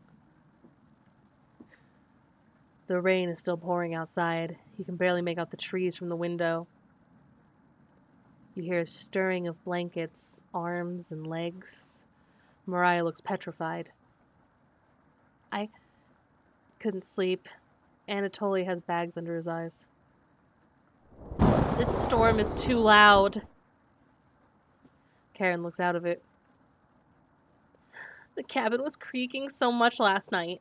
It sounded alive. Oh, you got a whole bunch of stickers, Coco. Yes! Gregor looked a little gaunt. Got a good look out the window. Hermit stickers? Yeah! Sweet! And? Couldn't see anything due to the rain. Great observation, Gregor.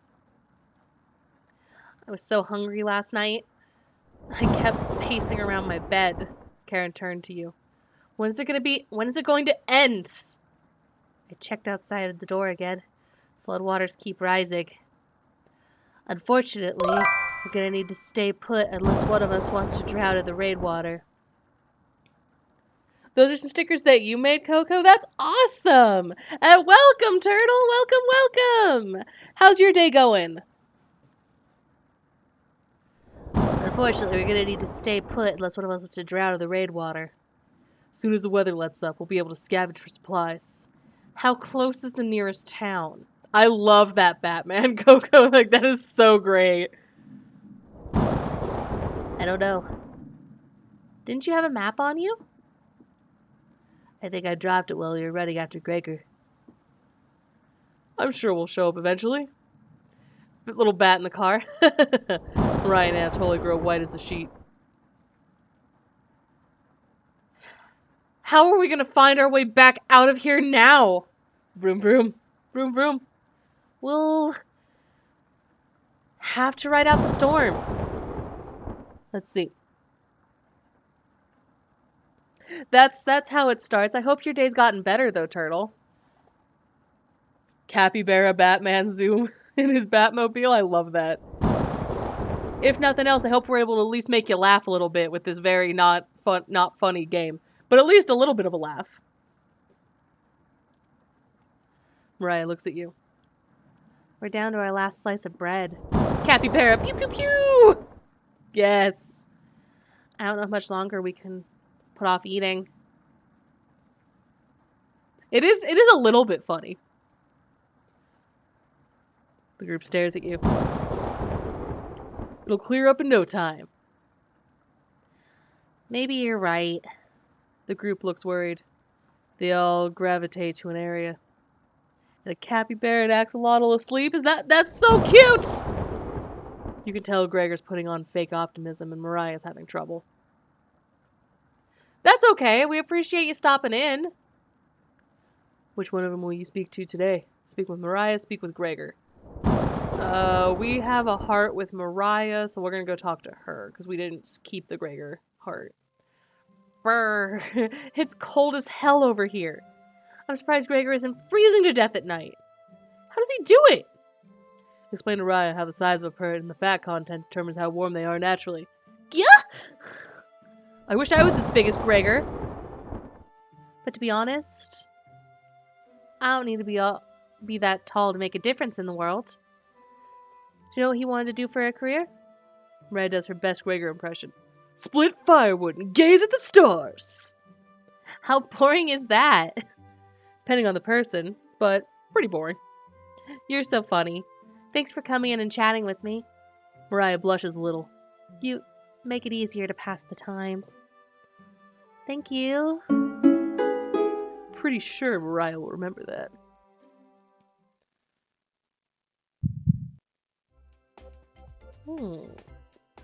Seduce her. We're working on seducing everyone a little bit at a time. You know, at least a little bit. You call everyone together. They look grim. You cut the tension in the room with a knife. Everyone is staring at you. I want Karen and Mariah. Fair. That is fair. Thank you, Turtle. There's very little on today because I have misplaced my makeup. So I'm currently using eyeshadow as my eyeliner. And and I have some lipstick on because I didn't take all of my lipstick. So I don't know where all of my other makeup has gone. Like my eyeliner's gone, all of my foundations, my contour, all of it is missing. And I don't know where it is. But thank you so much, Turtle. They're expecting the last piece of bread for dinner. You bring it out. Everyone cannot keep their eyes off it. You instruct everyone to take a pinch, and slowly all 5 of you tear apart like a wishbone. Everyone studies their piece of bread carefully, wondering how long it'll last. A treat for Bon Bon! Thank you for treating Bon Bon, Turtle. I can speak English sometimes. Karen is the first to eat hers. She chews each bite for a few hundred times before swallowing. Anatoly chews it cautiously, opening his mouth once he finishes each bite. Ryan nibbles on it silently, eyes wide, moving from person to person. And Gregor? Gregor just pops it in his mouth like a cherry. It was gone in an instant. Oof! You want Mariah to pat you on the head? That's right, yeah, you do have to work with what you have, which is true. It could definitely be worse. I am lucky that we have so much light in this area that it kind of washes everything out, so you can't see anything for the most part anyway. Unless I put on, like, black on my face. This is the only way you can really see me doing anything, so I'm not mad about it. I've learned that I need very little makeup to stream, which makes it more likely I will, even if I'm not feeling too great. Thank you for the caffeinated cocoa. I need it. Coffee. Today's coffee is cinnamon churro coffee. I don't know, but it's pretty good. The group thanks you awkwardly. It's not much, but you've run out of options. You wish everyone a good night and get ready for bed. Oh, yes! Here is today's cup. Today is a Nightmare Before Christmas cup that I have had for a few years of just Jack and Sally dancing. Pretty cute. Pretty cute, pretty cute. You go to bed starving. Thank you! I need to get more fun cups. I actually have one that I want to get, and I think I've told Val about it during one of Epic's streams. And I may or may not be getting it soon. I don't want to spoil anything about it, because it's pretty fun. But it may become my new favorite cup. Good morning! Morning. Let's check if the rain has stopped. Doesn't sound like it. Still flooding. Hey. What are we gonna do? Humans can only live 2 to 3 weeks without food. Water isn't a concern. Rainfall should end in a day or two, right? Actually, precipitation can occur more than 215 days of the year here. But you really think it'll rain that long? You're gonna protect Mariah and Karen? The boys can die. I don't know. Hey, I like Anatoly. He's a sweet boy, but I like me some Gregor. I like his optimism. But if we could keep anyone from dying, that'd be great. I just don't foresee that happening. Anatoly, it's been days already. What makes you think it'll stop soon? Ick! Relax, everyone. We'll see how long we can ride this out. Fingers crossed it'll be done by tomorrow. Panic is slowly creeping in. Everyone looks scared. But you need to survive. Yeesh! Karen and Gregor begin to discuss next options. Do you want to speak with Mariah in the kitchen? Or Anatoly in the living room? You have a real life Gregor at LARP? That's fantastic. We're gonna save the game on this one here. So think instead of everything you've done wrong and how you've doomed everyone. Let's do that. That sounds like my actual option. Could you have rationed supplies better? You crunched numbers one more time. You could have reduced the amount of vegetables used in the stew. It was the first day. You had to impress them.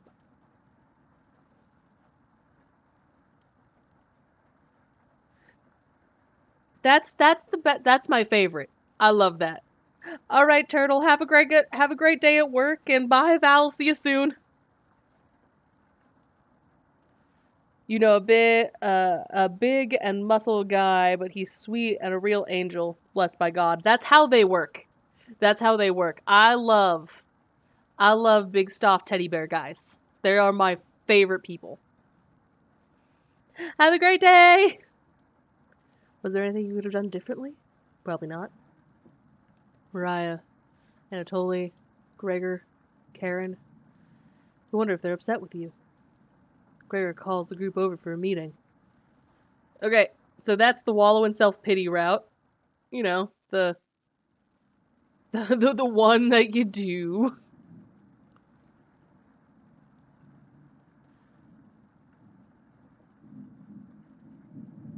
Load game. Yes, the load game. Love everywhere. All the love. Let's go speak with Mariah.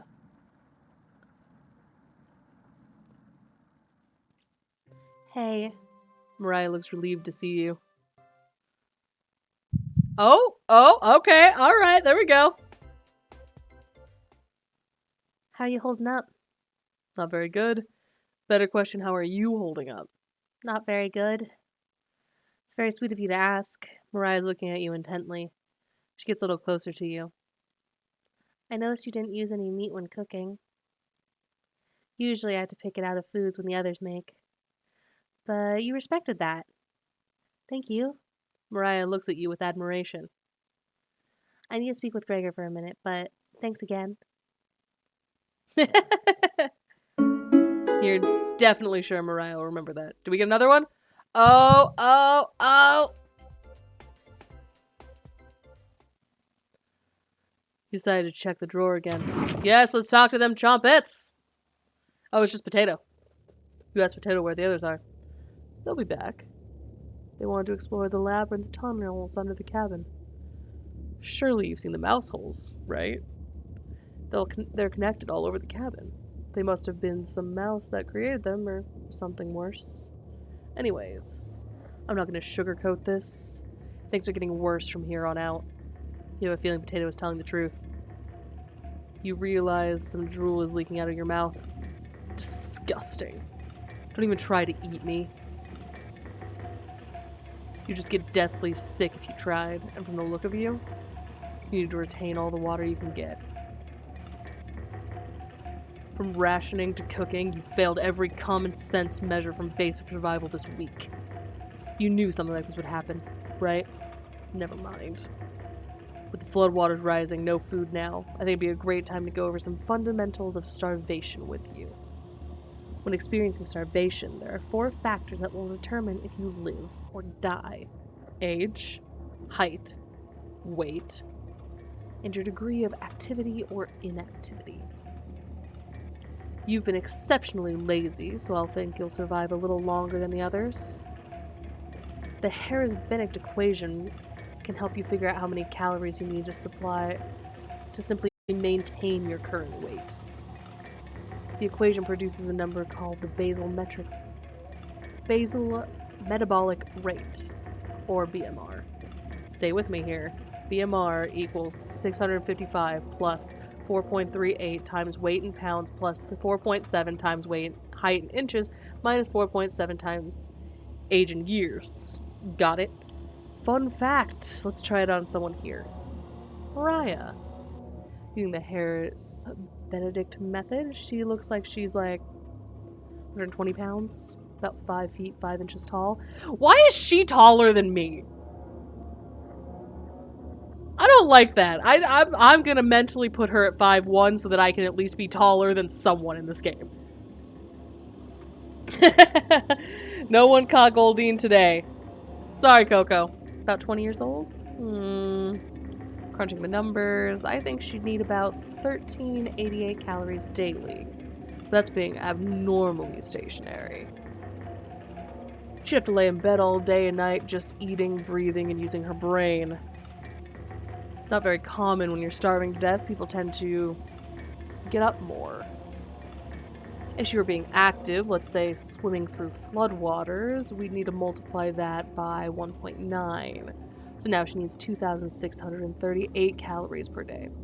That's quite a difference, especially if you didn't ration food properly, which you didn't. I guess that wraps up our first survival lesson. Hopefully you'll never have to speak again.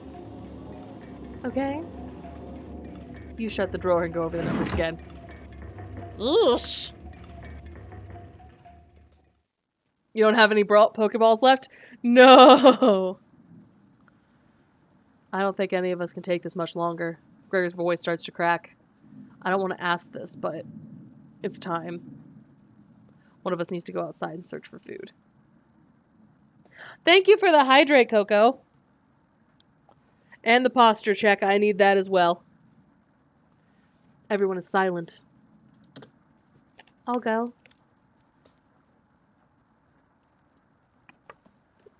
Mariah? Mariah! I used to swim all the time near my house. So I'll probably have the best chance of swimming through the floodwaters. No! Let me go instead. You won't get very far, if anything. Happens to your glasses, Anatoly. You're blind as a mole rat, remember? That's true, but... Little guy. Let me go. Gregor, Sounds good to me. Karen! His arms are definitely the longest, and he'll probably have the best chance of climbing a tree out of all of us. No, that wouldn't be right. Gregor, let me go instead. Okay, from purely a survival standpoint here, Gregor would be the best chance to go. Because he does have the best chance of making it through the floodwaters. I know, he's crying. It gets sad from here on out, people. It's not fun after this. He would have the best chance of surviving. But from our survival standpoint, he would also require the most food. He has the largest mass, he has the largest muscle mass, which burns calories far quicker than, like, regular fat does. So, and men require more calories than women do, just because of, like, the muscle mass difference. So, theoretically, it should be Gregor. It should be. I get there and none of their options are good ones. But we need to find food or help. Gregor grabs a branch from the woodpile.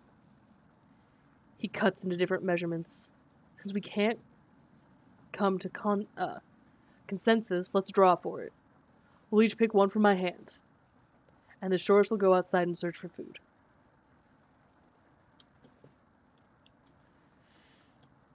You're not worried about drawing? You saw Gregor cut the branch lengths? And you can tell which one is the biggest of the bunch. You pick it. Watch the others intently.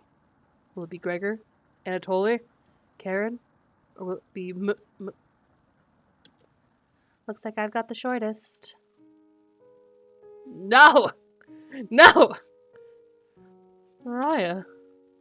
Mariah. It's okay. No! I watched Anatoly forage earlier, so I'll know what to look for. Just swim until you find high ground, then scout the area. Maybe you'll find fish out there. Everyone looks heartbroken. No! Karen. Anatoly. Gregor. I'll keep us alive. I promise. She promised. Everyone watched Mariah leave the cabin. The silence is deafening. Goodbye. No! The door shuts behind her. You can faintly hear yelling about how cold the water is, and then silence. Mariah has left the cabin. I'm sure we'll see her again. The rest of the group nods. Everyone stays up, waiting and watching. The sun has completely set. One by one, each person quietly shuffles off to bed. Accurate, dragon. No! God! No! God, please, no! No! No! No! I know! Thank you for the God, please, no. Please, God, no, Talvin. It's accurate and needed for this moment. Oh, this game is heart-wrenching. You have a strange dream. There are two women in front of you. Could be twins. One of them recognizes you. The other is a guest. You ask the guest to sit on a shovel. Ah! We got a goat scream. Thank you for the goat scream, Hammer. Then you try and push it in the oven. Her legs are so strong that you can't get her into the oven. You curse her repeatedly. Like this, you hiss and stretch your legs out until your toes are almost sticking in the coals. You feel 4 hands on your shoulders, both of them pushing you in. Familiar smell of smoke and burning hair causes you to throw up on the embers. You can't let it end like this. You rip the metal door off the oven, tearing through the wooden logs of the cabin, screaming as you chase the truth through the woods. Your burns chill with the wind. The guests look behind you, their eyes widen, and she sees you. She's terrified. Your fury rips trees out of their roots, soil from the ground, rocks from their pits. You've never been so angry in your entire life. Their stamina can't last forever. You gain on them. As you trample through the field of wheat, the guests throw a piece of cloth behind her. You catch a glimpse of the sun, golden. As if by magic, the earth splits in front of you, creating a chasm of fire below. You fall into the pit, screaming as your eyes begin to sizzle from the heat. Hellfire fills your lungs. You're unable to scream anymore. You wake up in a cold sweat. Zoinks! All right, we made it to day 7 so far. So far, we're doing okay, I think. Good morning. Oh, Anatoly! You poor sweet boy! Do you think she made it to high ground? I believe in Mariah. Me too. She'll be fine. Right, little guy? Oh, no, they're both crying! No! So what do we do now? Just wait? Karen, how long? It's been a day since she left. Anatoly and Gregor look nervous. Someone needs to go and look for her. We need to wait, Karen. Wait for what? The nearest town is miles and miles away. Waiting is all we could do for now. So it could be days before she gets back? What are we supposed to eat? Mice? I know where a pretty good dead mouse is. Might be a little rotted by now, but I can go look in the cupboards. Karen, I'm sure Anatoly will agree, but we'll discuss next options when we get to it. Every waking thought is about food now. I never should have eaten that much. I'm... Karen's hands are involuntarily shaking. Gregor and Anatoly just nod in agreement. They don't even need her to elaborate. You're sure Mariah will make it back? She promised. So is everyone else. So is everyone else, Bon Bon. It's a bad time for you to say you're hungry. Everyone retreats to their areas. What do you want to do today? Well, we're gonna save on choice 5.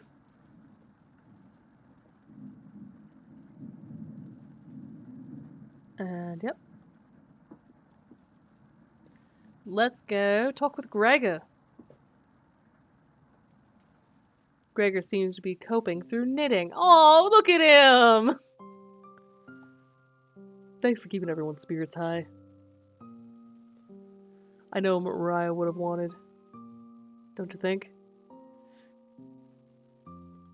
Have you heard the noises? Sometimes I think I hear Mariah outside, saying something I can't make out. Comes out in gasps, like she's trying to clear water from her throat. Other times, I can hear her crying. I never heard Mariah cry. Have you heard Mariah at night? Yes. So it's not only me.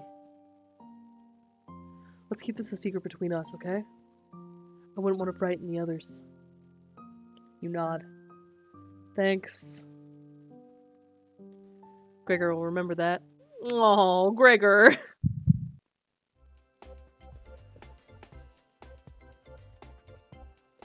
Alright. I'm gonna save that there. We're gonna load back here. We're gonna talk with Anatoly. And probably the Chompettes, because every time we end up in the kitchen, we end up with that. No, Anatoly! Hey. The kitchen definitely doesn't feel the same without Mariah. Her laugh, Her smile. I never got to tell her how I felt about her. She'll be back, right? Anatolia, you might have missed your chance, bud. This is a PSA to anyone out there. Tell them, because you never know when they might disappear in a flood in search of food. Tell them you love them. You nod. Yeah. I wish we had rationed better. You decide to distract Anatoly from his miseries with an old story. There once was a villager who had stocked up on supplies for the winter. He filled his house with a cow and a sack of grain from the field, and 72 buckets of water, mostly for the cow. He quickly ran out of room in his house, as his house wasn't very big. One day, the villager grew sick. He knew he needed the life-giving milk from the cow to survive the winter. When he attempted to milk the cow, his grip was too weak to grasp her udders. In desperation, he began to boil the grain using his buckets of water. The cow cried out for food. The car has been acquired. Yes! But the villagers could only afford to feed himself. Each night, the cries of the cow kept him awake, until one day he finally ran out of food. The villager crawled into bed, crying as the snow deepened outside. The cow's sad eyes stared at him. He wanted to comfort the cow, but he couldn't step over the buckets. He was too weak, too sick. The last thing he heard was the cow still crying out for food. One haunting noise to end his life. I mean, that would clearly distract somebody.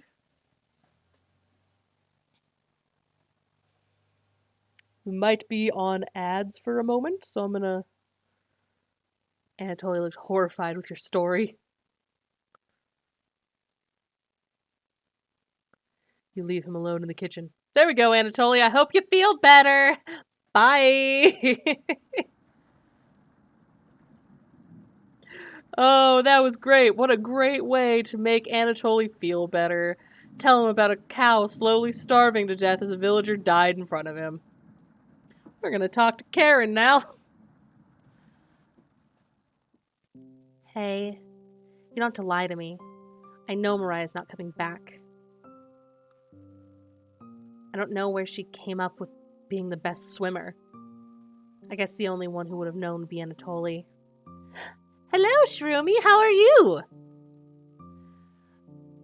Last summer, Anatoly would watch her swim from the shore. He could have been a lifeguard, such a good swimmer. She never went under, but if she did, he would pull her up easily.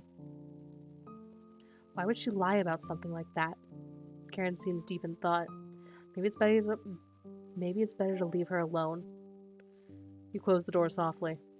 Yeesh! Well, the only one that did us any good here was Gregor, so we're going to have talked to Gregor. However, we also know that Mariah just lied to save Anatoly. And that's worse. I can't stop thinking about that vegetable stew. I'd be fine with the bread and jam. I'd be fine with just the strawberries. Nobody else laughs. I would kill for some vegetables right now. You would too. I'm gonna try and get some sleep. Good night. Ruh-roh. Night. You fall asleep quickly, but you only dream about desecrating a corpse. You wake in a cold sweat, in a completely different room.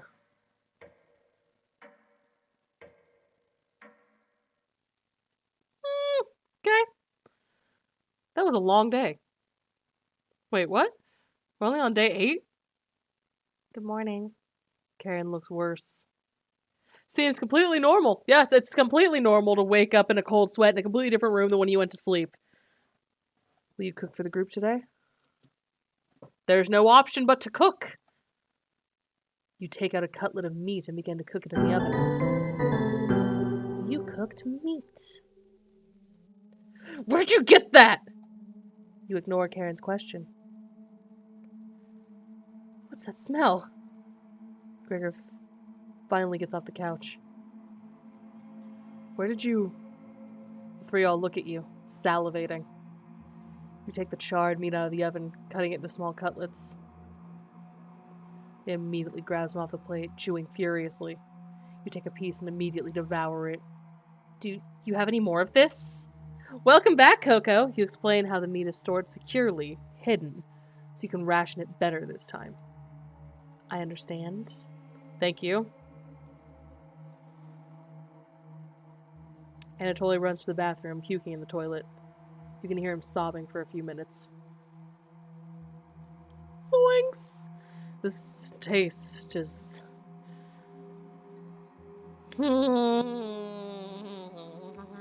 Gregor wanders off. Anatoly returns, looking choked up. I was too weak. Left you some meat. Don't fight this, Anatoly. Anatoly takes a cutlet from the plate, turning his back to the group as he devours it.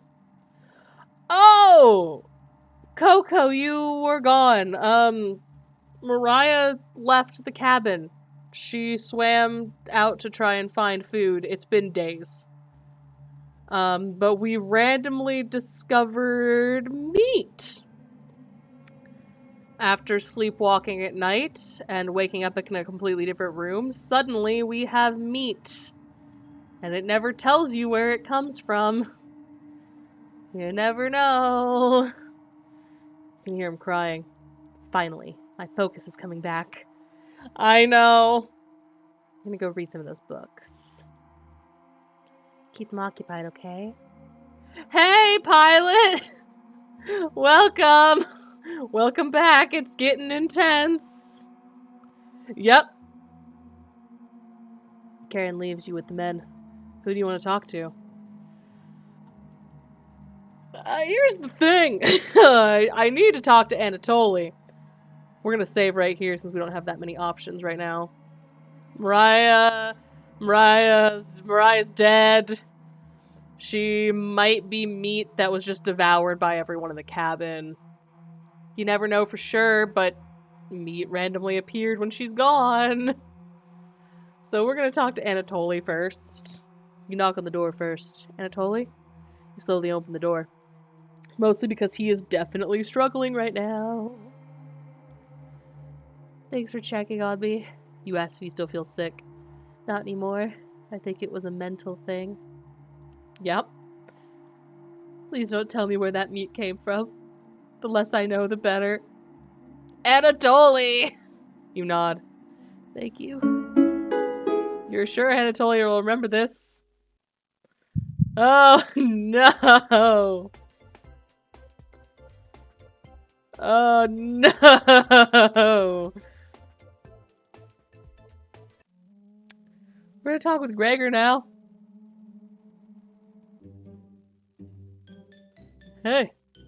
Thanks for cooking that meat earlier. I nearly passed out from the hunger pangs. Even if I'm a meat and potatoes kind of guy, I appreciate the vegetarian dishes you made earlier. You really respected Mariah's boundaries until we ate her. I mean, what? Thank you. Gregor is more dense than you gave him credit for. There are extras. Slip me some extra meat, okay? Okay? Gregor will remember that.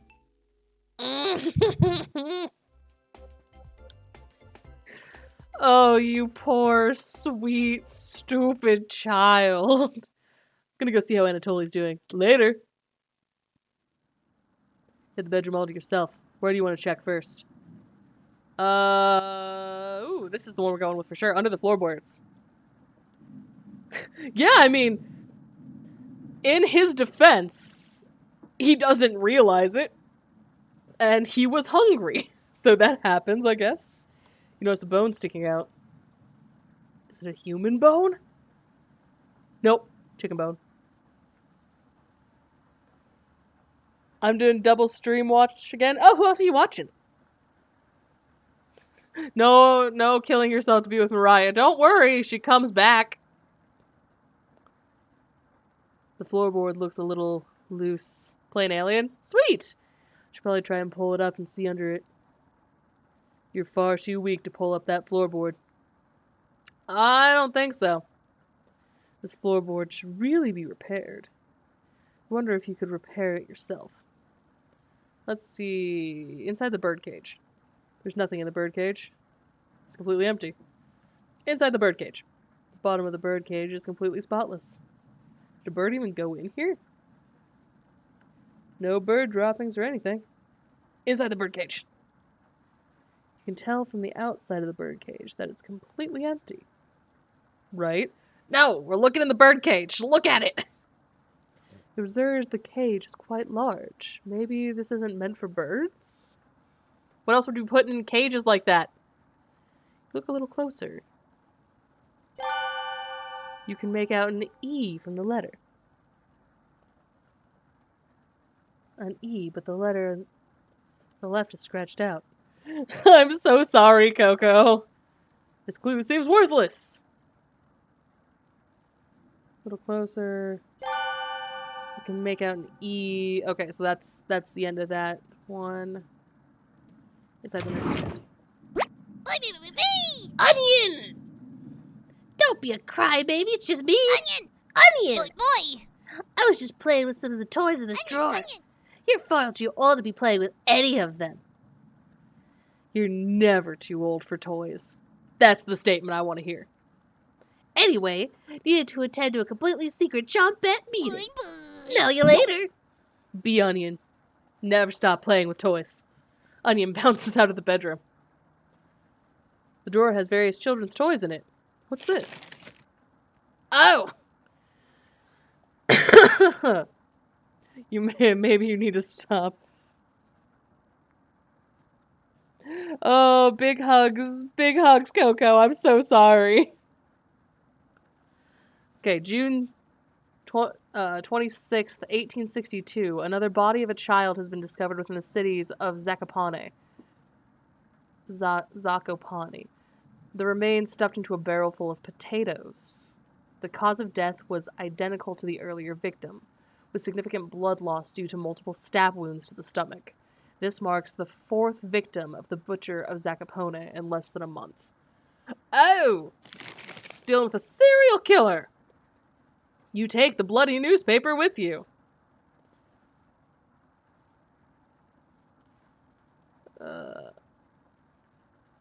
We're gonna save game here. Just because I don't... we're gonna load back in. Actually, you know what we're gonna do? We're gonna load... No. Load game. We're gonna load in here, because I didn't get to check under the bed. Just ignore this. Just ignore all of this. Yes, we get another heart with Gregor. Yeah, yep, get out. Okay. Under the beds. You look under both of the beds. Just some dust and hair. Gross. You decide to inspect one of the hairs under the bed. It's long and red. Has to be Karen's hair. See? You get hugs. Under the beds again. You inspect another piece of hair.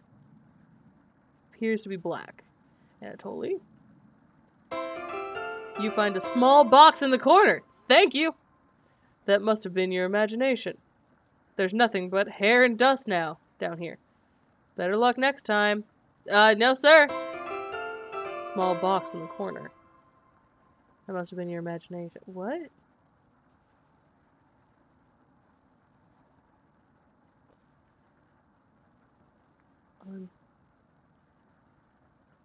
Under the floorboards. Okay, we're gonna get the chicken bone. Underneath floorboards. The floor's a little loose. Probably pull up. You can see what's underneath there.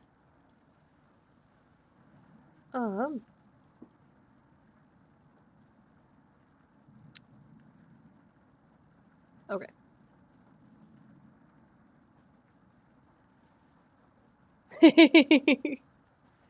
Child full of love indeed. Should really be repaired. Definitely can't repair it yourself. Nobody's around for miles either. Look a little closer at the hole. You found a small sock. Somebody's foot is out there, probably cold. Just got home?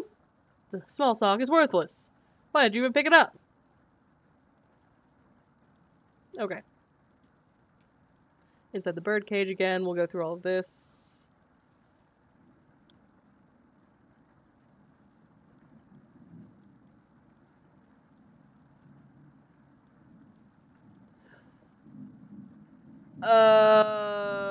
Small sock, chicken bone, small cage that's a bit too big for a bird. Missing children. Ah! I think I see where this is going. I got an E. Okay, the E.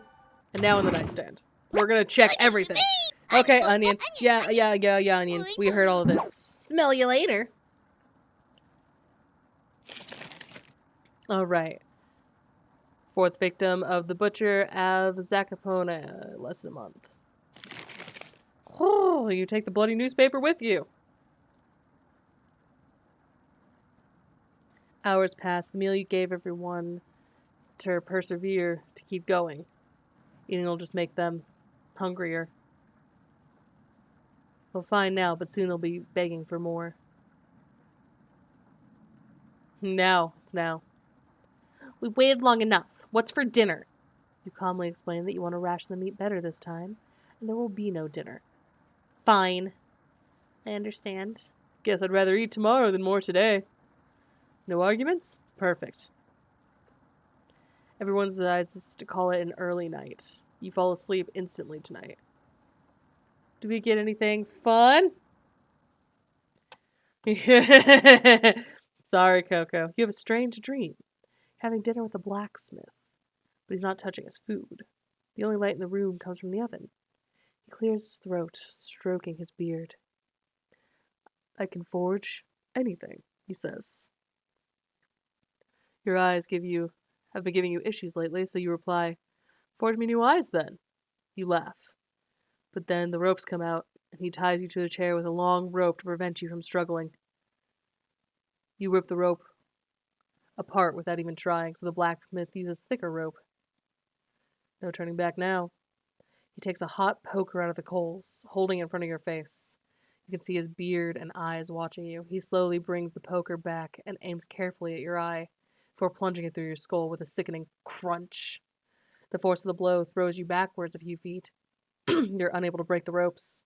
You vomit all over your chest as the smell of your decimated eye floods your nostrils. The blacksmith stands over you, spitting on your body. You wake up in a cold sweat. Ah! That's accurate! Yep.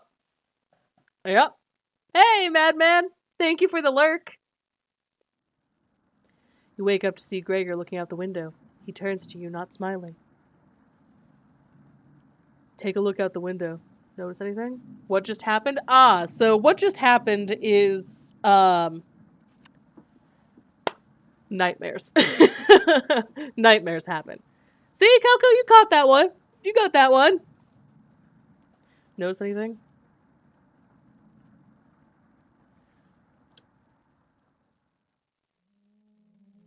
Они вас никогда не простят. I'm sorry, does anyone here speak that language? The floodwaters have receded a little bit, but everyone's still bound to the cabin. Yes? No? So it stopped raining. That's good. The trail used to be completely visible. It's gone now. That's a lot of water! You speak but don't understand it. That's fair. Good morning, big guy. Will Marora make it back? This might sound a little crazy, but every night around 2 a.m., I can hear her outside. She makes this awful gurgling noise like she's trying to get water out of her lungs. Have you heard her, Gregor? Sometimes when the rain gets faint, I think I can hear her whispering. It's Mariah! I haven't heard anything like that.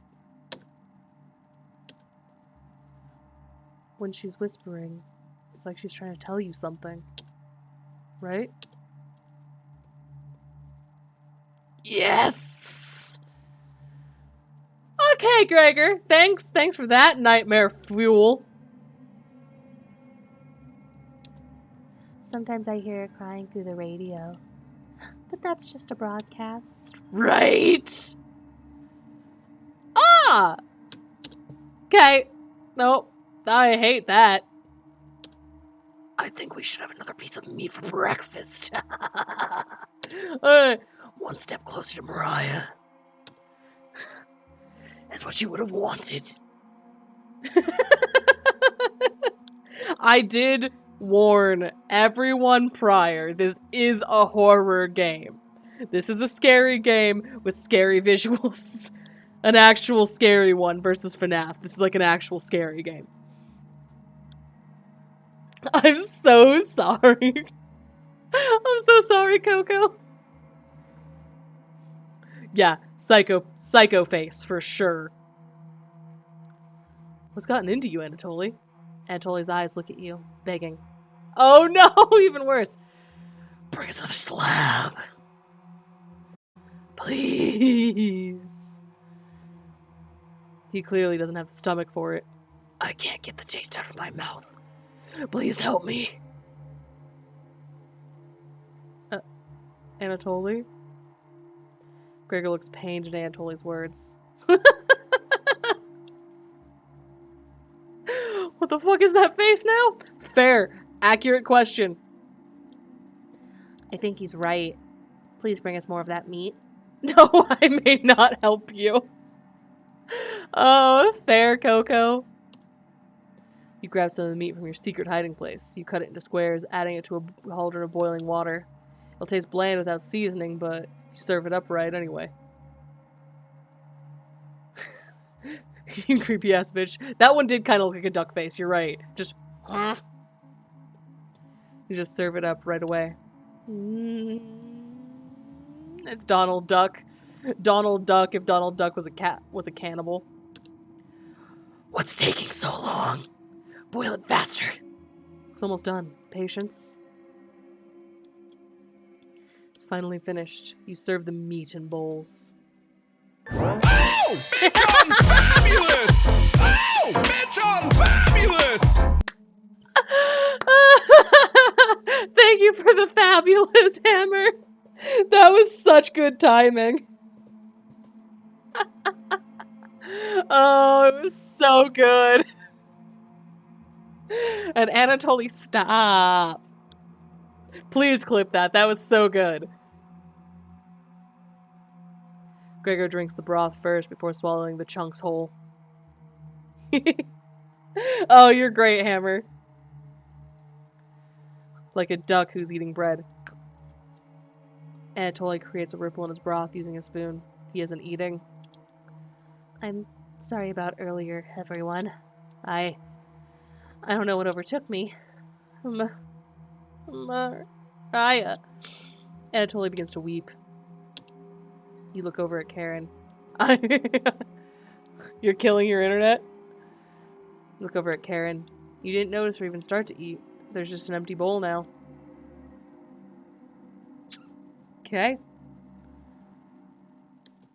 Karen is staring right at you.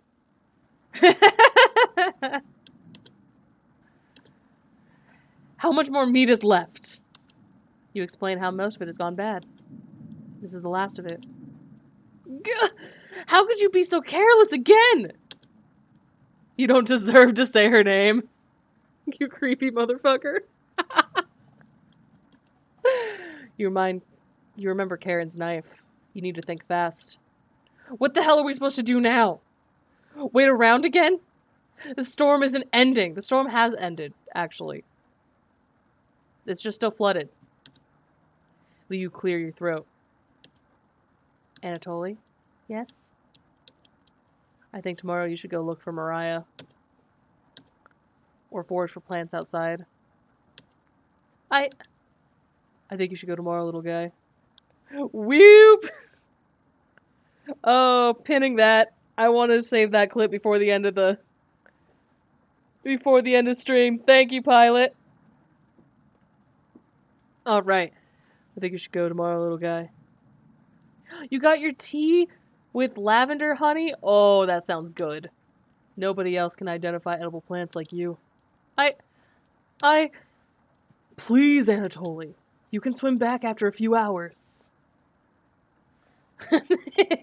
Oh yeah, you've missed all of the creepy stuff, Val.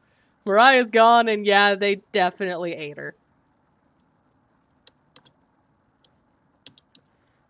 Gregor's right, Anatoly. Maybe you'll find Mariah out there. They're all cursed.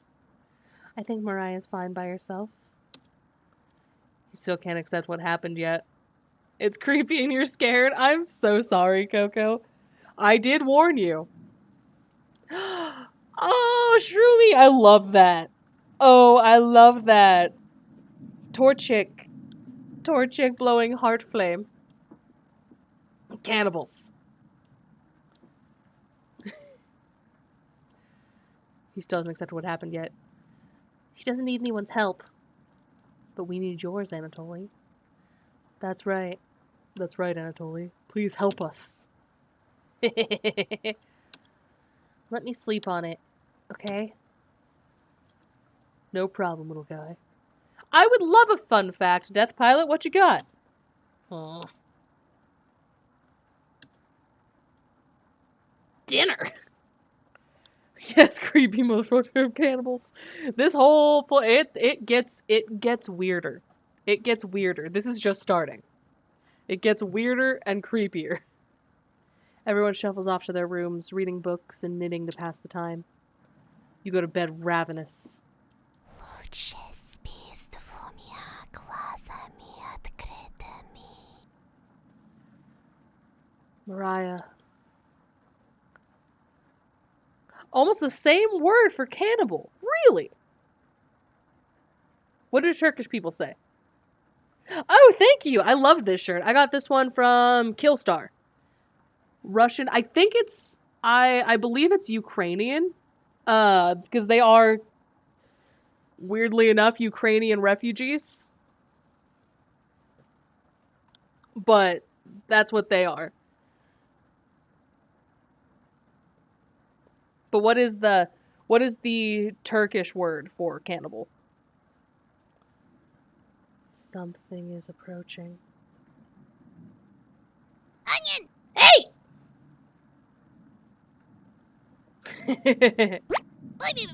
Don't be a crybaby.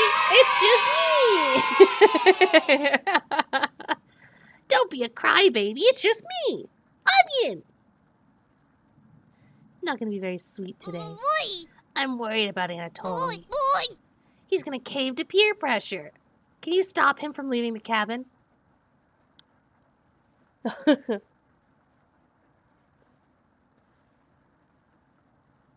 I don't know if I can stop him from leaving.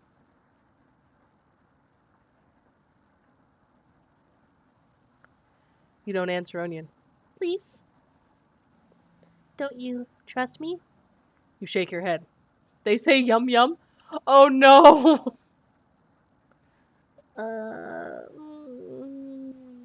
Got a fun factoid for you. Did you know that leaving out an unpeeled onion in your room absorbs bacteria? We haven't lost another one yet, but we're approaching on losing another one. It'll help prevent colds and ward off viruses. Onion! That was a lie. The fun factoid of that myth, people actually believed it in the 1500s. How embarrassing. Who would believe that? There was even a doctor in 1919 who caused a surge of people believing it. Anyways, you know what the smell of raw onion... Do you know what smells like raw onions left in a room? Boy! You! It's been a while since your last bath, right? You can't remember. Could smell you before I even came in the room. Onion! Yikes! So, can you stop Anatoly from leaving? I know he has cabin fever, but this is ridiculous. It'll be impossible to stop a grown man from leaving. Onion! Please. We don't need another one stalking the hallways, tapping on the windows, crying through the radio. With a sudden urge to scream. Why do you think we've been using the mouse holes to get around? Onion! Scared to death that I'll run into her. They say yum yum. Oh no, yeah. Coco and Nook were saying yum yum earlier. Don't make me tattle to Cabbage about you. She can be a mean as potato if you get on her bad side. Onion! Just kidding, she's great. Anyways, when the time comes, just tell Anatoly you care about him and don't want him to leave. Even as for me, okay? You can trust me. Now, if you'll excuse me, I need to work on some new ice skates. They're made out of butter slices so I can skate around the frying pan tomorrow. Later!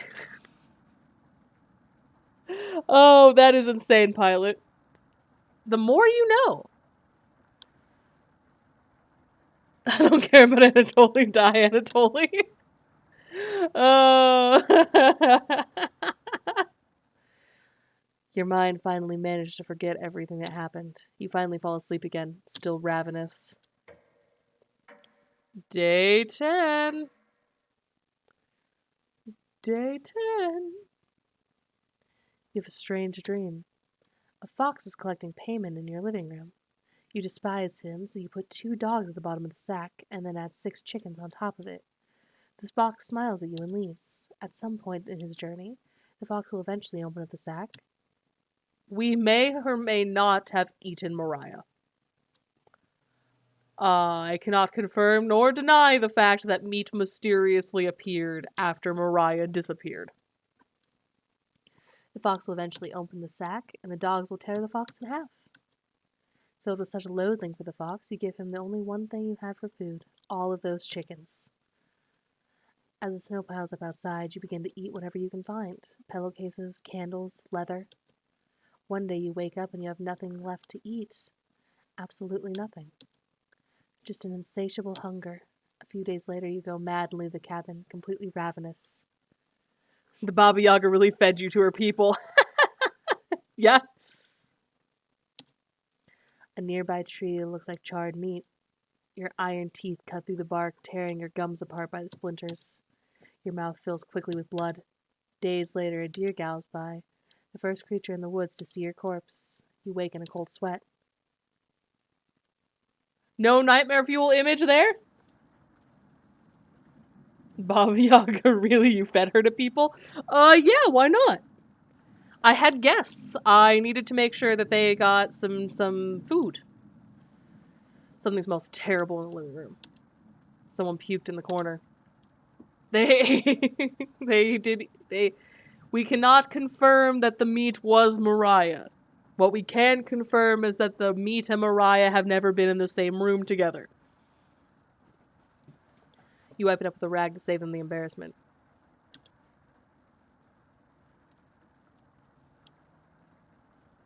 Good morning. Good morning, little guy. Well, Anatoly, what's your decision? I barely slept last night. Her whispers came through the holes in the floor. She kept telling me to come outside. No good morning. No! We don't want to rush you, but one of us puked last night. So that's what that smell was? Anatoly, my patience is wearing thin. You have 1 hour to make a decision. Why? Why so quickly? Because I'm not waiting any longer. You can see a glint of Karen's knife under her dress. Ooh, look at that face! Someone's gotten a taste for human meats. Best to watch out for that knife. Gulp.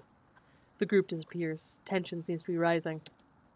You have 1 hour to kill. What do? Okay. Cannibal alert. Cannibal alert. Let's go, Karen. Eat Anatoly. Again, I like Gregor more, but this could have been very easily solved with him going to find the food. because he would have been more food and need less food. I like Gregor more, but from a logical standpoint, should have been him. All right, let's save. We have a couple of options here. He has more meat. He does indeed. Let's talk to the Chompettes.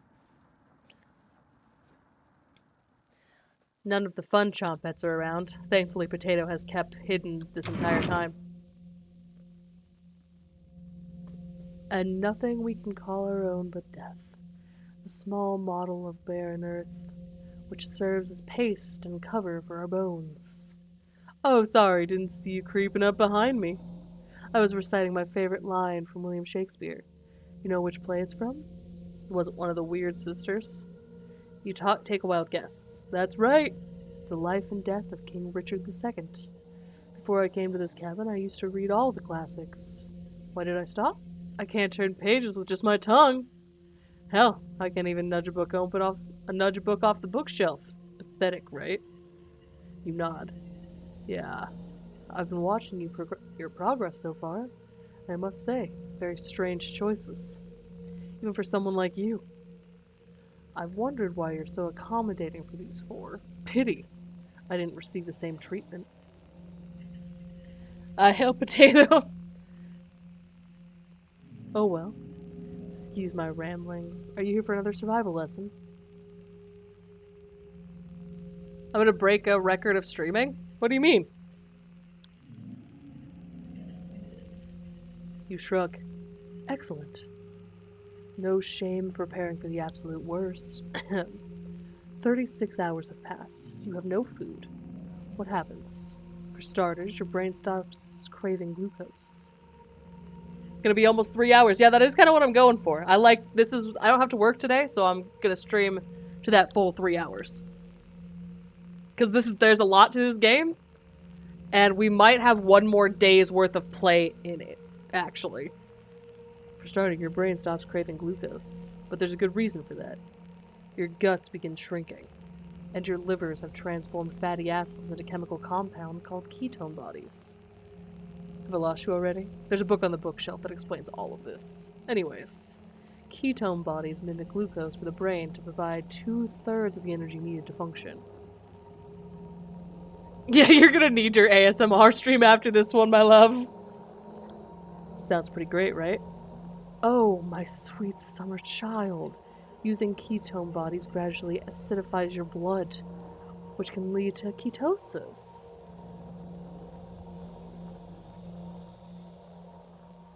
Why is Coco muted?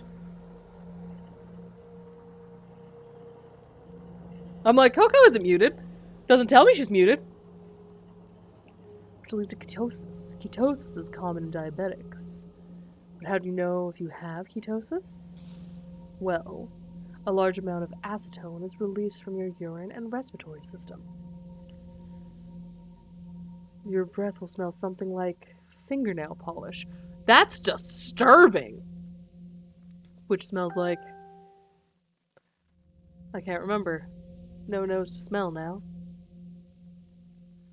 But looking at your face, I bet your breath smells much worse. If only the Chompettes has something nice to say about you. Here, I have another recipe card. Oh, woo! Bonbon playtime! You unlocked Potato's recipe. You found a recipe that should never be attempted. Ooh, I personally wouldn't make it. But you have a taste for things like this. Don't you? You don't argue. Let's talk again, shall we? I won't be leaving here. Far too dangerous to go exploring right now. You shut the drawer and call everyone in for a meeting. Okay, we're gonna pause because I actually want to see Potato's recipe. So save. This was talking to the Chompettes. And we are going to back to game. Title screen. Whee! Cabbage! Alright. We have all of our character. Oh. The vegan brooch. Okay. Slaughter stew. Oh, yeah. I think I have... Oh, sorry about that. Let me get that changed down.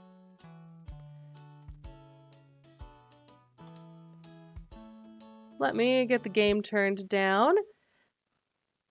Oh, not muted. We just want it down.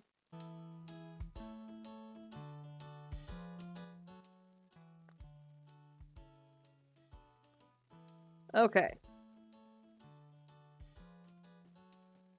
Give me just 1 second. I'll be right back with y'all.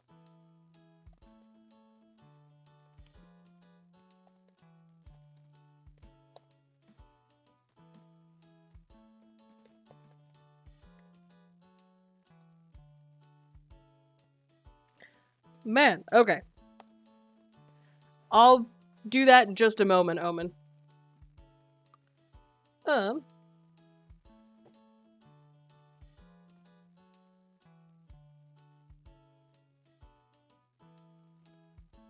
Also, hi, Emmy. Welcome.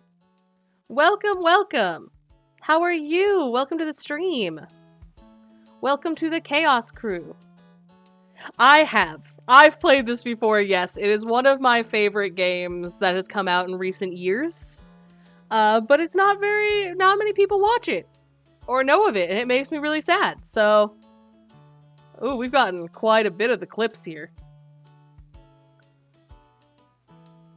I am Chaos Lord.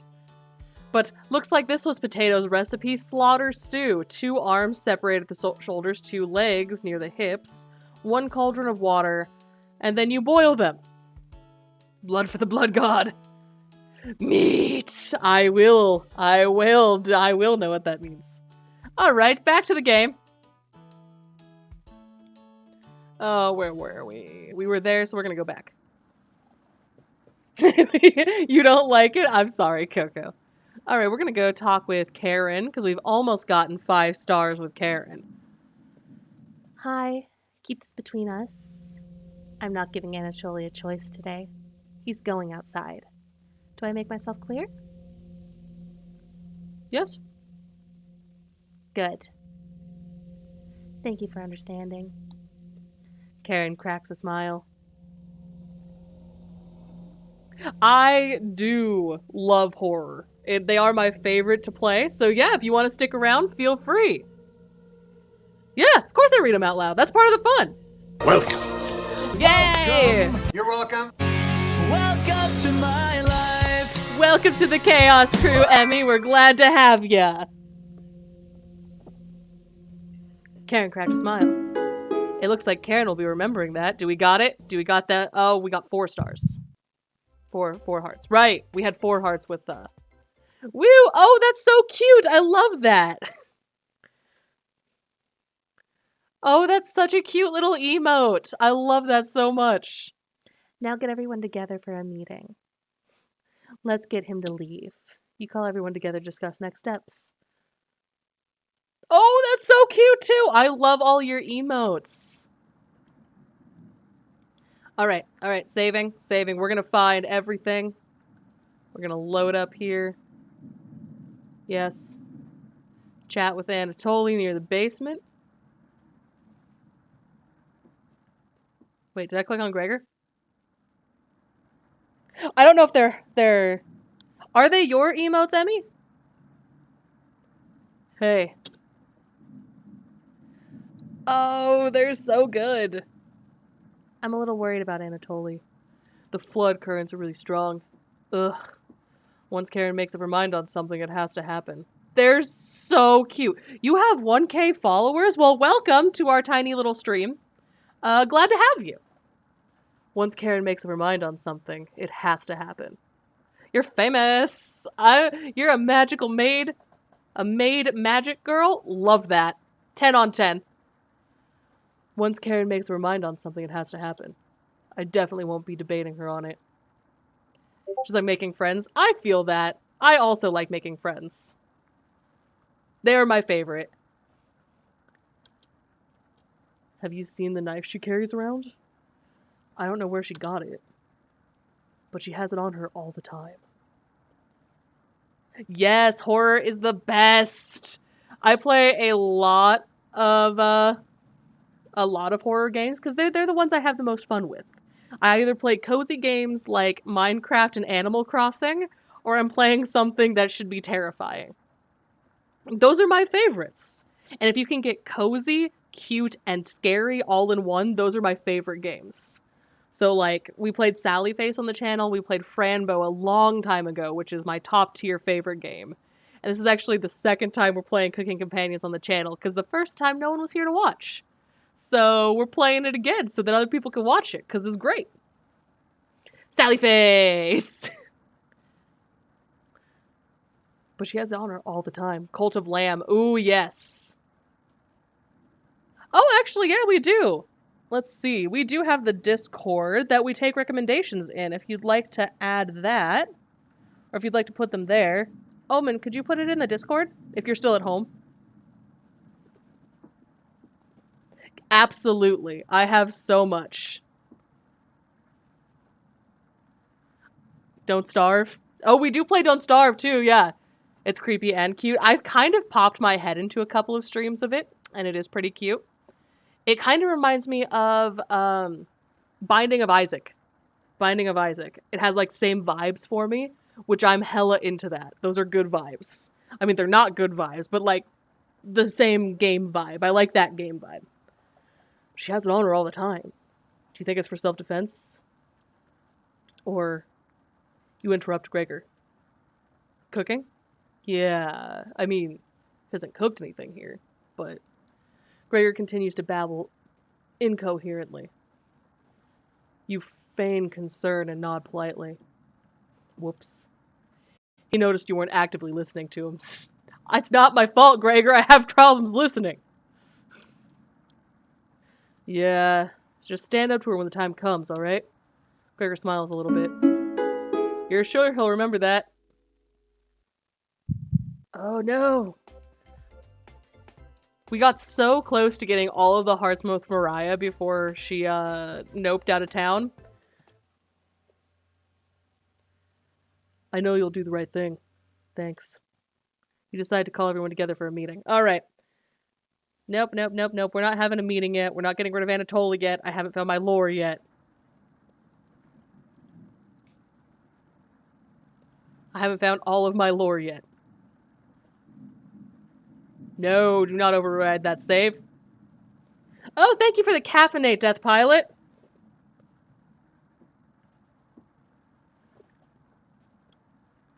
Yes, that's fine. I have everything saved. And now we're gonna go talk with Anatoly, because apparently I clicked on Gregor because I can't see straight.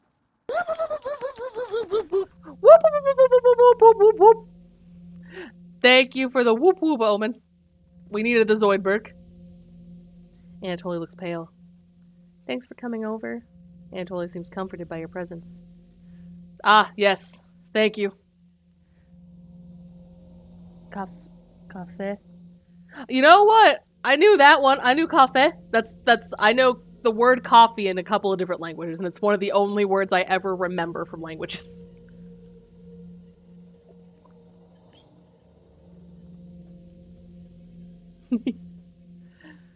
Cafe? Same sentence. Oh, I love that! Anatoly seems comforted by your presence. Oh yeah, I forgot. We keep not talking to Anatoly in the end. That's fine. Gregor told me that he heard Mariah. I'm sure Karen isn't being honest to me. Have you checked the basement door closely? Every so often, I could see her peeking through the holes. I really don't want to drown outside. You're not going to drown, Anatoly, I can tell you that. Don't worry. But at least I won't have to have her tormenting me anymore. You know what's in the basement, don't you? Yes? Of course you do. How else would you keep us fed? Anatoly looks like he's going to puke. Please get away from me. Anatoly leaves your vicinity. It looks like Anatoly will remember that. You call everyone together for a meeting.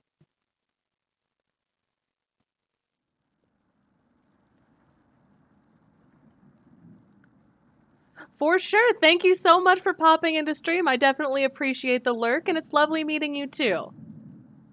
Okay. We're going to save here, but I think we're going with...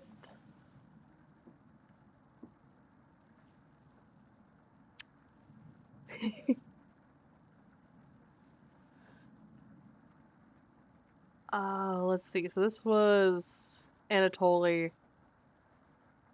This was Gregor. This was Chompets. This was Karen. Karen. No, don't override that save. Not at all. Oh, thank you! Thank you! I did this one myself. It's grown out a little bit, but... Have a great rest of your day, Talvin! Bye! You got pink in real life? Love that. I wanted to do pink. Like, my plan was to actually do, like, a... Like, either a light purple or a, like, pink. But I couldn't get my hair light enough the first time when I dyed it. So I went green. And then the second time I bleached it, it almost died, which I'm surprised it's still attached to my head. And I ended up going with like a purple that faded out super fast because purple never stays in my hair long. And this one I just found in a box, so I don't know how old this hair dye is, but it's lasted a pretty long time. I mean, I'll dye your hair again, Omen. I have everything. I have everything. Except for maybe the color. Do I have green? I think I might still have green. But I got bleach. Anatoly looks pale. He's gonna pass out. Anatoly? Yeah, that's how this one is. I've been, like, dousing this in leave-in conditioner every single day to keep it from, like, falling off my head. Because the last time I bleached it, mind you, when I bleached it the first time, I bleached it like 5 times back to back. It didn't have any issues. It felt a little straw-like, but not bad. The second time when I was like, alright, I want to get the rest of the green out of it so I can go with a pink. I didn't read the instructions on my same dye right and did half and half instead of 1 to 2 parts. So 1 part bleach to 2 parts developer. So we ended up with a lot. A lot of damage. Just, that's a lot of damage. Yes, Death Pilot? Have you made a decision? You're slightly... So we can just do the ends like this.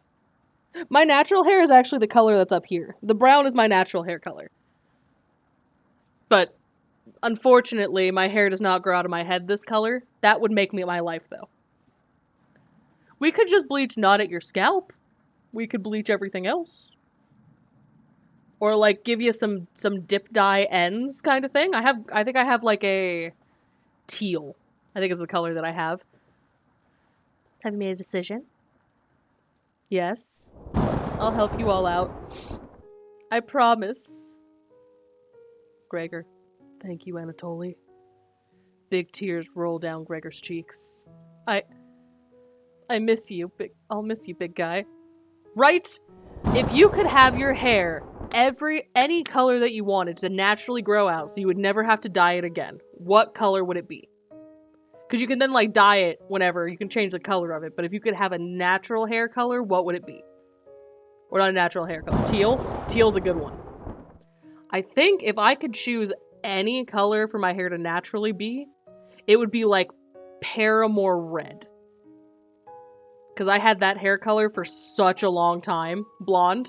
Blonde is good. Oh, then you can dye over it. Blonde's a great idea. But I had, like, dark blood red hair for so long. That's fair. I would love to be able to do that. Because then I probably wouldn't even bother dyeing my hair anymore at that point. With naturally fair hair color. Same. Hey, Dragon. I'll miss you, big guy. I'll miss you too, little guy. Thank you, Anatoly. I know this wasn't easy, but it's for the best.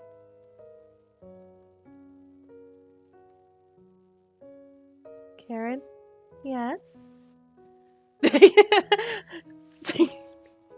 A weeb? Yeah, I would probably use that term for omen, possibly myself. 10 years become a citizen in Japan. Interesting.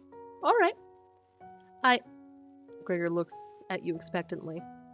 Did you want to say something, Anatoly? Did you want to say something to Anatoly? You say nothing. Nope, apparently not. Goodbye, Anatoly. Goodbye, everyone. Good luck, little guy.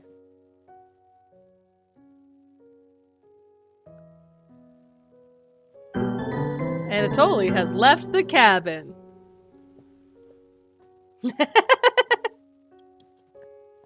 Oh, Coco, the salt. The salt is real. Same. That's right, Omen. Get eaten by a wolf. No, Coco. We're gonna eat him, so survive. We're gonna eat him. Yum yum. Nom nom. You have an aunt in London? Oh, cool.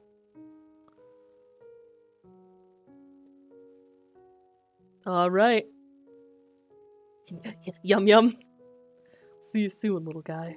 I guess all we can do now is wait. Good night. Karen goes to the bedroom to sleep. I didn't tell him the truth. Gregor is getting choked up. I didn't tell him. Missing him already. No, big guy. Gregor curls up on the couch for the night, turning his back to you. Gregor misses maybe. Tastes like illiteracy and failure.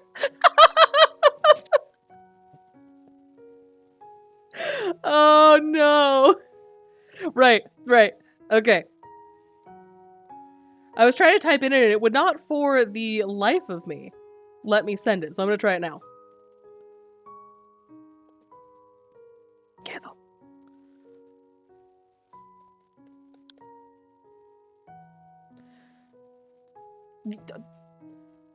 Technical difficulties. After this day, we're actually going to end for the night because it is officially almost 1 o'clock. So, Gregor curls up on the couch for the night, turning his back to you. Yaha! Oh, Death Pilot, you have the emotes? Did you get gifted a sub? When did this happen?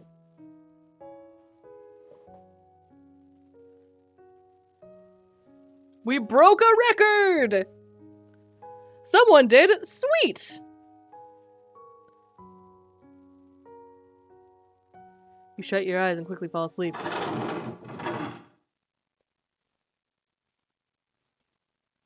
You hear scraping from the floor. Found you! You explain how this isn't a good time right now.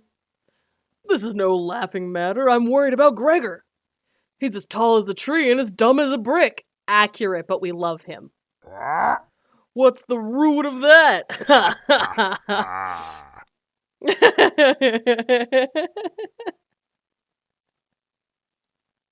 Another cornbread classic. You're being very unpopular right now. That's a tree reference. Get it? Anyways, you need to protect Gregor from the red-haired woman. You were staring at your ceiling? Oh no. Cabbage is calling an emergency chompette meeting and told me to give you this mission. Watch out for the knife and protect Gregor at all cost. Understood. You're fooling nobody with that act. You've never had hearing loss. Let's go with a nonverbal answer, alright? Protect Gregor at all costs. Oh, okay, fine. No. Does everyone look like a snack to you? A little bit. I'm not giving you a choice on this. Let's try that again. Protect Gregor at all costs. Fine. We'll protect Gregor. It's the yeast you can do, right? You tell Bread that pun didn't make sense. On a roll today. I'll see you around. Bread hops away, squeezing himself through the mouse hole with a small... You fall asleep, thinking about what Bread told you. Protect Gregor. You had a strange dream. It's lying on the table in front of you. You take off the glasses first, partially cracked, and set them down next to the workbench. Working saw, you wrap the cuts in old newspaper. Some of them soggy immediately, so you drying the cuts with a towel before wrapping. Much better. You heard something approaching, so you clench your fist and get ready to strike whatever's coming towards you. You wake in a cold sweat. Alrighty. Let's see here. We are gonna end off here. Oh, okay. Okay. Did they start at the same time? No, okay, so. You wake in a completely different place. Save here. We're saving here on page 7 of saves. You did make it to the end. Yay! We're gonna end here for now. You have a question? What is the question?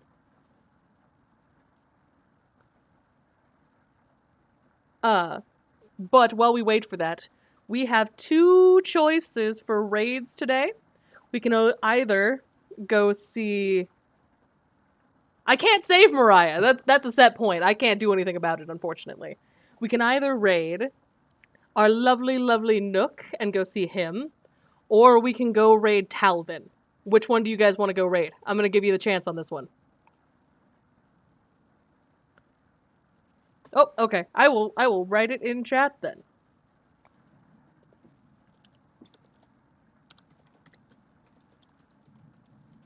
Nook or Talvin? Nook or Talvin? You can send it to me in Whisper.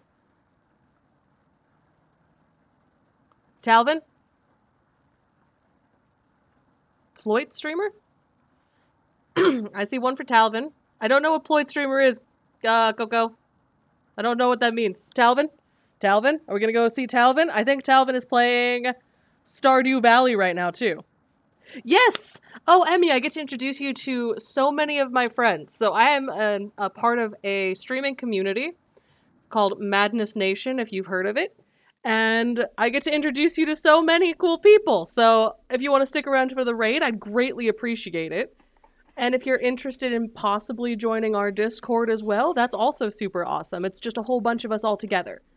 So, and it's a great way to make friends, because I made so many friends in here. So, we're gonna go raid Talvin. I can hear them. Stop whispering to me. Alright, we're gonna start the raid.